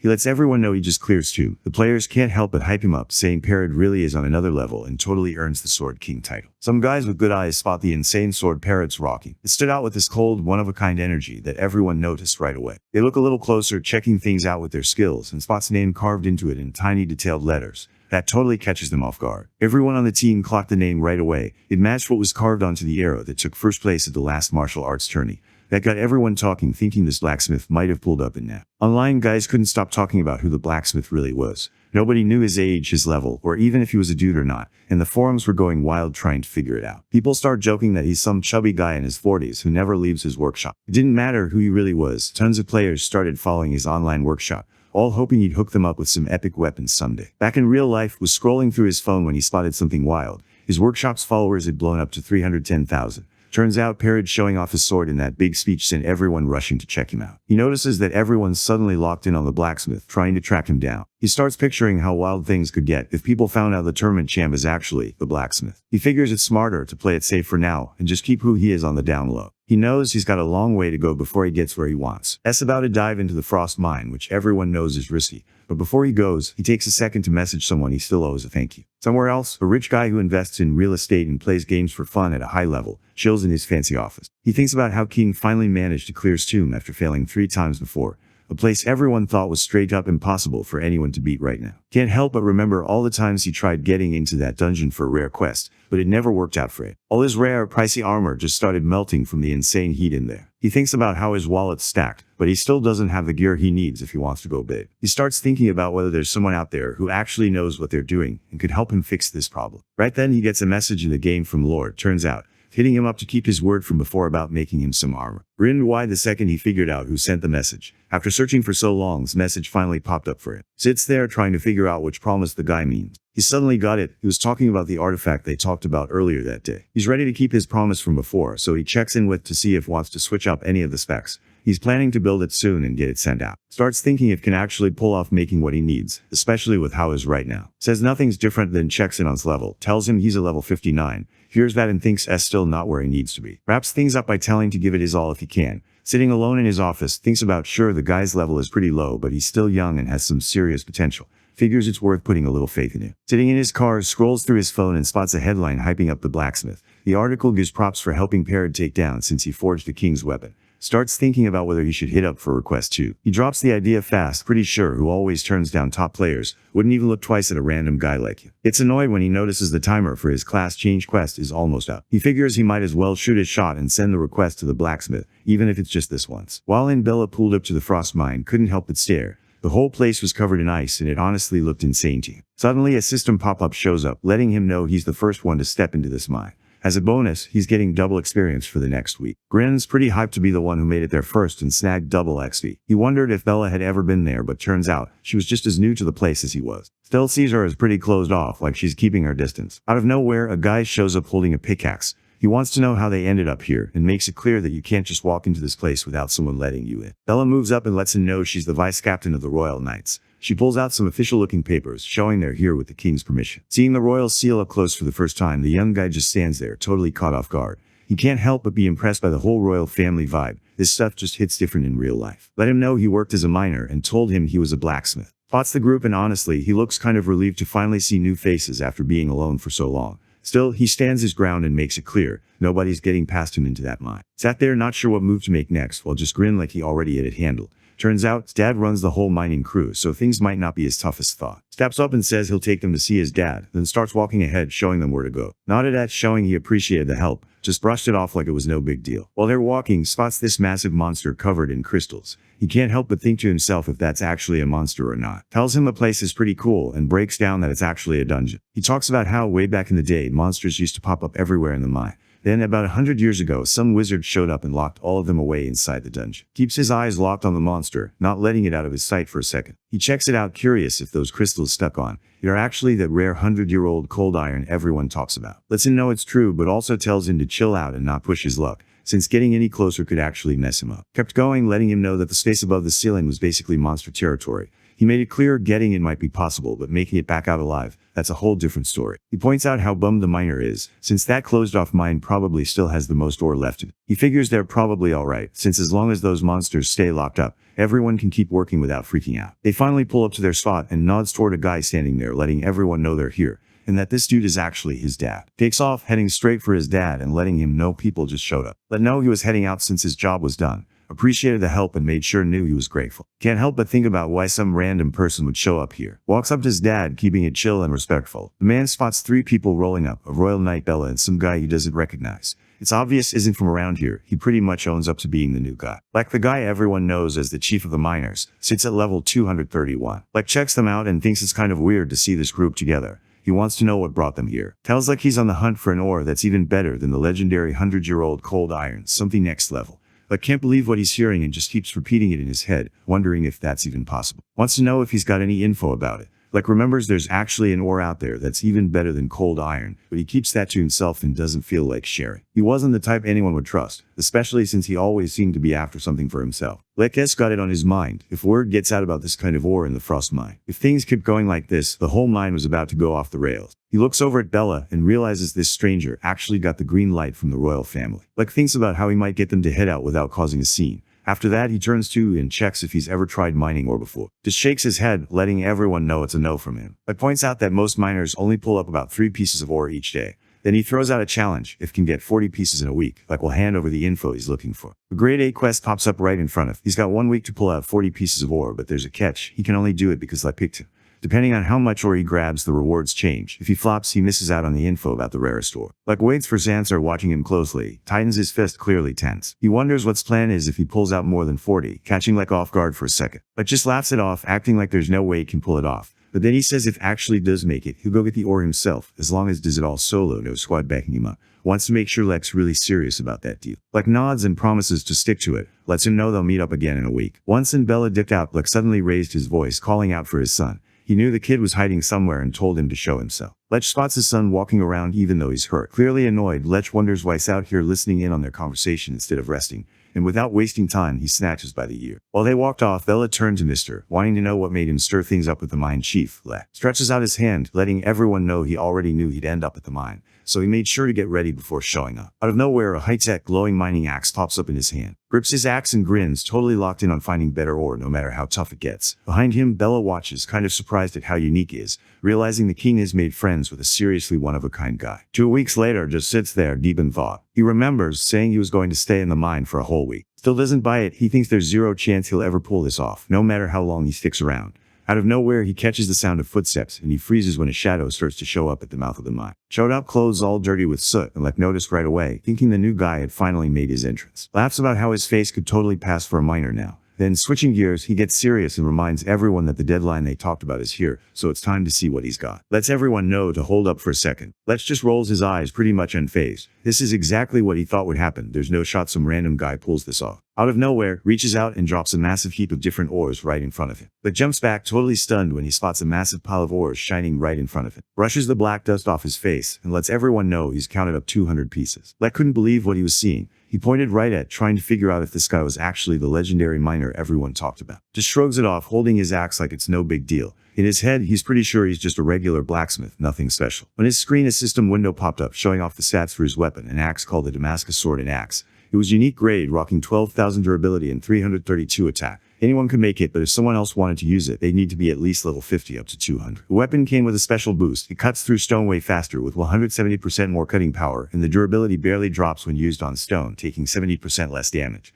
There was also a special move called Damascus Axe. The description made it clear built this sword just for tearing through stone. Right now it's using it as an axe, showing off how it can switch forms when he needs it. Checks out the huge stack of ore in front of him. He just nods, totally getting what's up. Like notices that pulled it off his own way, handling things as a blacksmith would. Like realizes he totally misjudged, so he steps up and apologizes. To make it right, Like even asks to grab dinner with him that night. Grinned as they eat each other up. Let everyone know he was down to go and seemed pretty happy about it. Wonders if he can bring Lady Bella too, and Lek just nods right away, totally cool with it. Later, Bella's chilling in a loud bar, knocking back her drink pretty fast. And notice she's downing her drink by herself way too quick. They tell her to chill out and hang with them instead of rushing it. Bella says she's just more at ease like this, and that kind of lets them down. Out of nowhere, a big miner ran right into his shoulder. He's hyped up, wanting to make sure he really pulled off grabbing 200 pieces of ore and isn't just messing around. Laughs and gives him the nod. Right away, the other miners crowd around, all curious and staring. The worker wanted to know how much meteorite ore managed to grab, so he checked in with him. Said he picked up around 20 pieces, which honestly surprised everyone around him. They couldn't believe he pulled that off. Word had gone around about the special axe, and one of the workers wanted to see if all the hype was real. He was down and decided to show it off. He calls out his Damascus axe, and it just shows up in his hand, glowing like crazy. Shows off the axe to the miners, grabbing their attention. He lets them know it's a Damascus axe built just for mining. Lets the miners know his axe is basically supercharged, boosting his mining skills by more than 200%. That's how he managed to finish the job LEC ended in. He gets hyped talking about how it can actually switch into a sword mode, and when it does, it gets way better at slicing through rocks. That makes it super handy to have around. Bella watches get all hyped up showing off what he built. She just thinks to herself, no matter how you spin it, a blacksmith is still a blacksmith. The other miners light up, realizing a newbie just pulled this off. Suddenly, nobody wants to slack. They hype themselves up for tomorrow, determined to go all out and not get left behind. The guys crowd around, handing him a drink and basically welcoming him to the squad. They let him know he's officially one of the miners now, part of their crew. Just laughs it off and shows his thanks, feeling like he's finally in. His friends kept pushing him to keep drinking, acting like it was a do or die situation. Just laughed it off and joined in while everyone kept the party going. Later on, Lek brings in Bella to a new spot,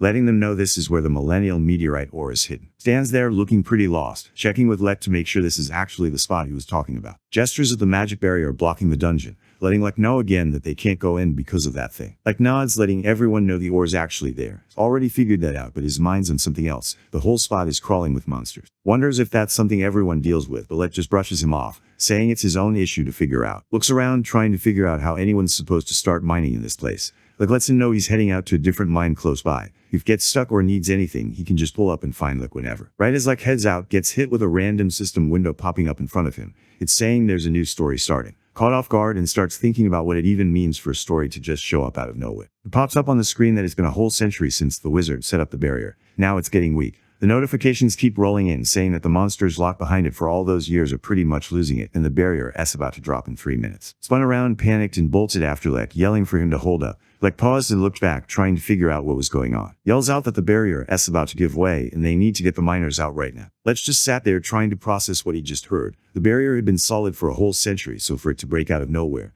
he was straight up confused, trying to wrap his head around how something like that could even happen. Right then, the whole mine just starts going wild, and Lek and Bella just stared, totally stunned. Huge chunks of rock started crashing down, and the whole mine was about to cave in. Lek noticed the other miners were in trouble and realized the whole mine was about to cave in. He quickly took charge, telling everyone to get out before things got worse. Raises his voice, urging everyone to get out right away, letting them know the monsters are about to show up. Lek tells in Bella to head out ahead of him. He says he's staying back to help the people still stuck inside, especially since he can hear them calling out for help. Once he gets everyone out, he'll catch up. One of the other miners backed him up, calling out to everyone that they should let the others go ahead, making it clear they weren't about to ditch their teammates. Lek nods, letting them know they got it right. He's stuck too, so leaving isn't even an option. Lek picks up his axe, figuring the magic that's supposed to bring down the mine just kicked in. He says they're going to get everyone out and then bail. That's not buying it though. He's pretty sure the magic is gonna flop and then all those monsters are about to break loose. He's not sure what his next move should be, but then out of nowhere a new quest pops up. This quest is locked at rank A and only can take it since he kicked off this new part of the story. They didn't say what the reward is, but if he messes up, all the miners are done for. The details break it down. 58 miners are stuck inside, 38 more outside, which means there's 96 people at risk. His main job is to keep them alive, and whatever he gets at the end depends on how many make it through. Clenched his jaw, annoyed at how these NPCs flex about giving out rewards like it's just numbers to them. But honestly, the people here felt just as real as anyone he'd met in Ares. Grabs his sword, getting set to throw down. Gets his sword ready, laser focused on the fight coming up. He knows things could get wild, so he signals to Lady Bella, basically letting her know to watch his six in case any monsters slip past him. Bella can't believe how he's just stepping up like it's nothing, wondering if he seriously isn't scared at all. Grins, thinking back to what he told her earlier about how strangers always make it out alive. Then he lets everyone know he's got a plan. He's going to block off the dungeon entrance so none of those monsters can escape. Plants his feet in front of the barrier, barely holding it together, while those stone monsters on the other side look like they're about to bust through. Starts thinking if this new power he's got can actually handle those guys. With his Damascus sword gripped tight, he knows right away that this isn't going to cut it. There's just no way this sword alone will get him through. Starts brainstorming how to stop them from moving around so much. He knows his usual tricks won't cut it, so he figures it's time to try something totally different. He goes for emergency, grabbing a ton of ore to put together a brand new weapon that's way stronger than anything he's used before. He starts thinking about whether it's smart to use this skill, since none of them have even tested it out before. He thinks about what might happen if he puts together all the right ores to make this emergency weapon. In his mind, it's like the thing would drop a seriously strong hit, probably way stronger than anything he's tried before. It's locked in and using his skills, shapes a solid cold iron right in front of him. Right then the timer started ticking down and the barrier just broke apart all the way. Pumped himself up, really trying to get things moving. He stands his ground as the monsters start showing up. The stone troll sitting at level 113 charges straight at him. Next to it, a stone orc at level 107 and a stone wolf at level 110 close in, all locked on their target. Notices that the weapon he made in a hurry is gone after he uses it once, and he realizes the ignore effect is working. Grips his new and rushes at the monsters. He's locked in, ready to hold the line no matter what, making sure none of them get through while he's on watch. Doesn't let up, he charges at the giant stone orc, his great sword of cold iron ready. He jumps high, aiming to end it with one final hit as the orc lets out a wild roar. He fires off his frost storm skill, sending a wild blast of ice straight ahead. The attack surges forward hard, freezing everything in its path. The ice storm blasts through the area, freezing all the monsters nearby. Even a stone wolf that tried to jump in gets stopped midair and wiped out when sharp ice spikes shoot right through. After that huge swing, the massive cold iron sword just broke apart. A system message popped up letting him know the sword was done for. Stared at the broken hilt left in his hand, not really believing what just happened. He just stands there, eyes wide, clearly trying to wrap his head around what just went down. He realized that even though this weapon was meant for emergencies, it basically showed him that with the right stuff, he could actually make something legit. This thing can really hit hard. He can tell things aren't safe yet since there are still a bunch of monsters left in the gate. But now he's more focused on the workers and starts thinking about how they're holding up. Down in the wrecked mine, the guys were going all out, shovels moving nonstop to reach their friends stuck inside. Some were yelling to keep pushing forward since there were people hurt and they needed to get them out fast. The whole crew was dead set on making sure everyone got out, no matter what it took. One guy calls out telling the people stuck inside to hang tight because he's on his way to help. Meanwhile, the rest of the group is all in, trying to move what looks like heavy metal blocking the way. Suddenly, a system notification pops up saying the reward is based on how many people make it out. Right after, another message shows up asking them to rescue the miners. He sees what's happening and his hand tightens into a fist. Now when he looks at these workers, they aren't just random NPCs in a game to him, they actually matter. Seeing them takes him back to when he put everything on the line for his dad. He sees people out here putting themselves in danger just to keep the ones they care about safe. He stands at the dungeon entrance, monsters waiting inside, totally locked in on keeping everyone safe, no matter what comes at him. The monsters come charging at him, but he knows he can't throw down with them while the workers are so close. He knows he's got to pull the monsters away from everyone else, so he takes off, running through the dungeon to get them to chase after him. The plan works, and a bunch of stone orcs and wolves start chasing after him. Once he's sure they're far enough away, he stops and finally faces them, pulling out his Damascus sword. He jumps right into the fight, moving fast and dodging hits like it's nothing. Every time he gets an opening, he lands sharp hits straight to their faces. He sidesteps just in time as a giant hammer smashes down, leaving the ground cracked where he stood. Not wasting a second, he goes all in, taking out both the wolf and the orc in one quick move. The huge stone beast lines up its hammer, targeting him. He gets ready to fight back as the monster charges at him. He swings and slices right through the monster's hammer, snapping it clean in two. He steps up and lands a solid hit on the monster that's been coming at him. The monster hits the ground hard, totally done for after just one hit. He steps into the middle of a bunch of new enemies, sizing them up. A grin spreads across his face. This is his shot to finally show what he's really got. As he gets ready, he's actually glad he picked up those Sword King moves. He powers up the Raging Wave sword skill and dives straight into the crowd of enemies. He goes all in, swinging so fast that blue slashes fly everywhere, shredding the monsters like it's nothing. Guys kept dropping all around him, and then a system pop-up showed up, breaking down how his skill stacks double damage. Actually 140% if he nails a weak spot. He pauses for a second, trying to steady his breathing, and realizes this skill is way more powerful than he thought. He takes down the final monster, then just drops to the ground, totally wiped out. He's lying there surrounded by all the stone monsters he just beat, catching his breath. While he's stretched out trying to catch his breath, some system notifications pop up in front of him. The first one lets him know he's cleared the mine dungeon. Right after, another message drops in confirming he finished the surprise quest to rescue the miners. Every single one of the 96 workers made it out alright, and he just wrapped up a new chapter with solid results. A small smile shows up on his face as he chills for a second, relieved that everyone's okay. A fresh system message pops up and grabs his focus. It says he can score a bigger reward from the mine chief, if he messes with how things play out. He's just staring at the screen, kind of lost, trying to figure out what messing with the situation actually means. He pushes himself up, using his sword to steady himself. Bodies of monsters all over the place. Saving everyone already feels like a win, but when someone mentions a bigger reward, he can't just pretend he doesn't care. He gets this sneaky look in his eyes and a sly grin pops up on his face. Right then, he knows he just came up with something clever. Outside the busted-up mine, Lek was hauling his hurt friend out from the mess. He stands in front of the survivors, letting them know it's finally over and they can chill now. He makes sure everyone knows they're all good, nobody got hurt, and everyone's safe. The miners break out celebrating, hugging each other like they can't believe they actually made it out alive.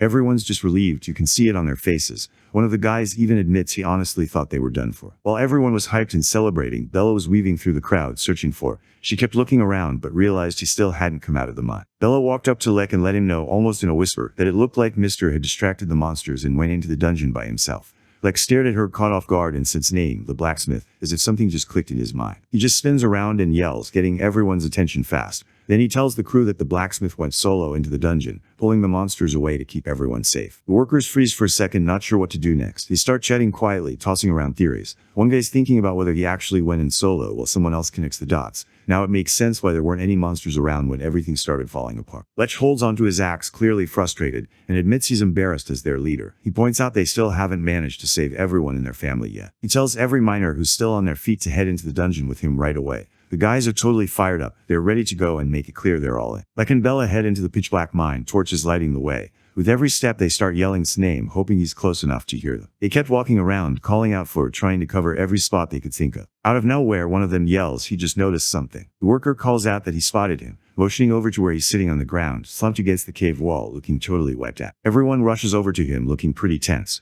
Lech gets there and checks if he's okay, but can't help but notice he looks seriously messed up. Bella shows up first, drops down next to him, and checks if he's alright. In her head, she can't help but think he was being reckless for jumping in so fast. She checks his pulse and gets caught off guard. Even though he looks totally wiped out, his heartbeat stays steady, not skipping a beat. She gets up, trying to chill everyone out. The workers are clearly stressed, but she wants them to relax. Mr. is. Right as she's about to say more, he reaches out and grabs her arm, signaling her to chill and hold up for a second, making sure she doesn't spill what's really going on with him. He pushes himself off the ground, kinda wincing, but tries to play it cool for everyone watching. He signals that he's alright, even though that last fight was rough. Still, he got the job done and took out every single monster so his squad can chill. He glances over at Lech, clearly worn out, wanting to know if everyone made it out okay. Takes his hands and holds on tight, his eyes starting to tear up. He's super grateful and keeps saying sorry, admitting that while everyone was busy trying to rescue the miners, they just totally spaced on him. He says he's honestly embarrassed and can't really put into words how bad he feels. He keeps speeding himself up, thinking all he did was hand over some food and drinks, and can't figure out why he went that far. Deep down, he knows it's because everyone there made him and Lady Bella feel like they belong. But Bella and the miners stare at him, clearly touched. He goes on saying that after seeing how much they all had each other's backs, he couldn't just sit on the sidelines, he had to step in and help however he could. He wraps things up, honestly glad everyone's okay. To keep his cool, he throws in a casual cough, just selling the moment. Lech stares at him, eyes getting watery, honestly feeling grateful for this goofy friend of his. He gets loud, hyped up, and lets everyone know there's no way they'll ever forget how the blacksmiths came through for them. Bella sits off to the side, totally lost, trying to figure out what he's even doing.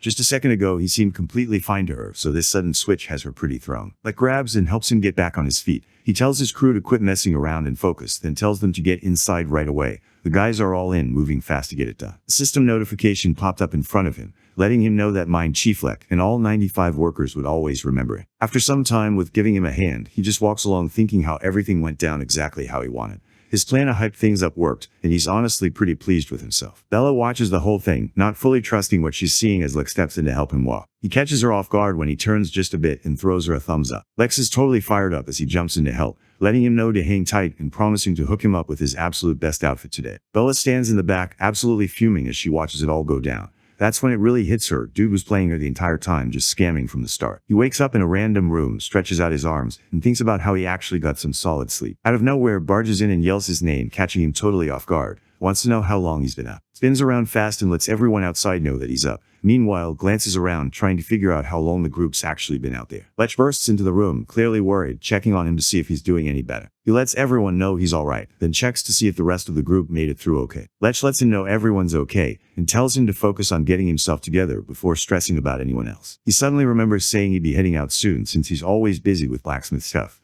Lex pauses for a second, realizing this probably isn't the right moment to bring it up. He lets him know there's something on his mind he needs to share. He sits up clearly curious, waiting for the guy to say something. Lech faces the door and signals for the rest of the crew to head inside. The miners roll into the room, and Lech lets him know that today, all the mining is just for him. He's totally caught off guard, saying what he just said again because he can't believe it himself. Lech lays it out saying they want to do something back for him since he put himself on the line to save them.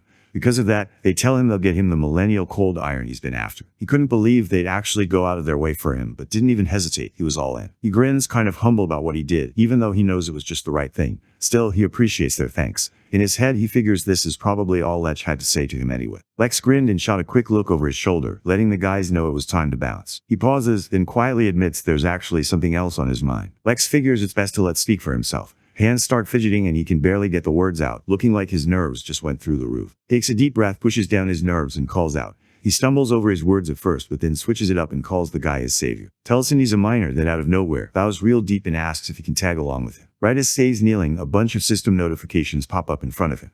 They basically say he's now pledged to follow him forever. He's got what it takes to be a legendary miner, and there's an option to make his follower. He couldn't believe it. He kept repeating the word follower in his head, like he was trying to process what just happened. The story jumps over to the VIP user management team at the game company. One of the girls on the team is freaking out at her desk, totally confused about why this mess had to blow up when her manager isn't even around. The employee freaks out, realizing just pulled off another wild move. The employee keeps yelling and pointing at her screen, confused about how this could even happen since he's not a guild leader and doesn't have any territory. She slumped over her desk and grabbed her hair, totally stunned that a legendary NPC actually wanted to join him. Right then, she knew it was going to be another late grind at work. He turns to and tells him to get up, trying to play it off like he's not some big deal, but just shakes his head, not buying it at all. Remembers catching him in action, seeing firsthand how he handled the Damascus axe while mining. That move stuck with him. It wasn't something you forget. He remembers watching him step up and put his own life on the line for everyone else. That moment was honestly unforgettable and hit hard in a way he didn't expect. Looks at and it's clear this is the moment that made him respect the guy most. Out of everything, this was the thing that really hit him. Tells him straight up that he's got his back. He'll put in the work with the pickaxe and do all the mining for him. He tries again, asking the guy to let him be his servant. He glances at and it hits him. This is real for him and he's not just throwing words around. Looking kind of stressed, wonders if he's getting turned down just because he's not skilled enough yet. The guy shuts that idea down right away. He admits that's not the issue here, it's all on him. Right now, he just doesn't have what it takes to lead anybody. He tells he needs a bit to think things through and wants to set up a base before anything else happens. He reaches out to, letting him know that when the time is right, someone will come looking for him. Gets it right away and you can see his whole vibe change. Suddenly he's hopeful again. He grinned, looking at and let her know he wanted her on his team for real when the time finally came. Can't help but get hyped, almost bouncing around with excitement. She's seriously grateful and you can tell she means it. Right then a system pop-up shows up, letting everyone know just accepted her as his follower. Held close, not letting go, right as another system message popped up, letting him know he could finally check out Sinf. Huge info screen pops up showing off Epic. He's a level 165 follower with crazy mining power 1672, which is wild. He's got both passive and active skills like being able to spot rare minerals and never running out of energy while mining. The system basically says he's built to become the best miner out there with room to get even better. He grins, knowing Honesty just leveled up his squad. Now it's all about teaming up and getting stronger together. He's pretty hyped and wants to know when S down to hang out again, but he makes sure knows he's not trying to push him or anything. He tells him not to stress, saying it'll be quick. Fired up, says he and the crew will keep grinding in the mine for him until he gets back. Tells him to just chill and talk casually. He's cool with it and says he'll just use his name now. Lex off to the side, smiling at how things are going. Outside the mine, the miners are gathered up next to the bright blue portal, all eyes on whatever's about to go down. Right then, system notifications popped up, letting him know he just 415 iron ore and 51 cold iron. Lex walks up to him, looking like he's been waiting for this moment forever. Pulls back a cover and shows off a huge stack of glowing blue ore, telling everyone it's the legendary cold iron that only shows up once in 1,000 years. Lex stared at the massive stack in front of him just as the item info popped up. It was millennial cold iron, something super rare that only blacksmiths at level 300 or higher could even mess with, and it's supposed to be insanely tough to use. The stats look wild: 91% fire resistance, ice skills getting pushed up to unique status, sword sharpness boosted by 150%, skill attack power up by 58%, and the thing literally never breaks. The description said this iron had been buried for 6,000 years, putting normal cold iron to shame. Can't take his eyes off the huge stack of ore in front of him. Bella leans in and quietly points out that this must be a proud moment for him, knowing he pulled this off. He tells her to chill and keep it down, saying people might get the wrong idea if she keeps talking like that. While that's going on, comes over, totally thankful, and says he never thought he'd ever get to mine millennial cold iron. He says it's all because of him. He grins, looking pretty proud of himself. He and Bella move up to the portal and he nods to the miners, showing his appreciation for all their help. The workers tell him he can always come back and that there's a spot for him whenever he wants. Right when they're about to dip, runs after them, tears streaming down his face as he yells out his name. He hears call out and turns around. He sees rushing over and thinks he was just about to hand something over to him anyway. He ends his custom Damascus axe knowing he set it up so whenever puts in work mining, he'll get extra minerals sent straight to him. Easy gains, no extra grind needed. Can't believe it, he's staring right at the axe he wouldn't stop showing off before. Gets totally swept up in the moment and decides right then that he's sticking with this guy forever. Watching like that, can't help but notice how happy he looks, and for a second actually feels a bit guilty about what he's really planning. In the back, the miners kept the party going, yelling for more drinks and sending him off with some real energy. Heading out through the portal, he remembered how Bella called him a scammer. Still, he didn't let that stop him. He just put everything on the line to help the miners. Bella notices that in the end, he really did get everyone to trust him. He starts to walk away, but Bella stops him, saying what he did was actually kinda cool. He didn't expect that at all. He's caught off guard and checks if she really meant him. It takes a second to sink in that she just called him cool. A couple days pass and now everything's happening inside the salamander's den. The whole spot is lit up with flames, and there's this giant fire portal burning right in the middle. The real estate investor slumps in his chair looking totally defeated. He lets out a heavy sigh, obviously frustrated, and just kind of mutters to himself about how many times things haven't worked out. At this point, he's lost track of all his failed attempts. Gets annoyed, realizing that even the blacksmith rank number 11 couldn't pull off the armor he's after. He spots a messenger bird flying his way, and instantly thinks this dungeon run is a total fail. The bird drops down right in front of him, making him curious about what's going on. Out of nowhere, a message pops up on his screen saying just sent him a gift. Here's his name and it instantly clicks. He remembers him caught off guard. He figures he's still stuck at level 59, so whatever the gift is, it's probably nothing huge. Still, he thinks it's cool that someone even bothered. He gets curious about the gift and taps the accept button on his screen. Out of nowhere, the gift window pops up on his screen, and he's honestly not sure what's going on. His eyes go wide when he spots the window. He's not sure if it's something important or just some glitch popping up.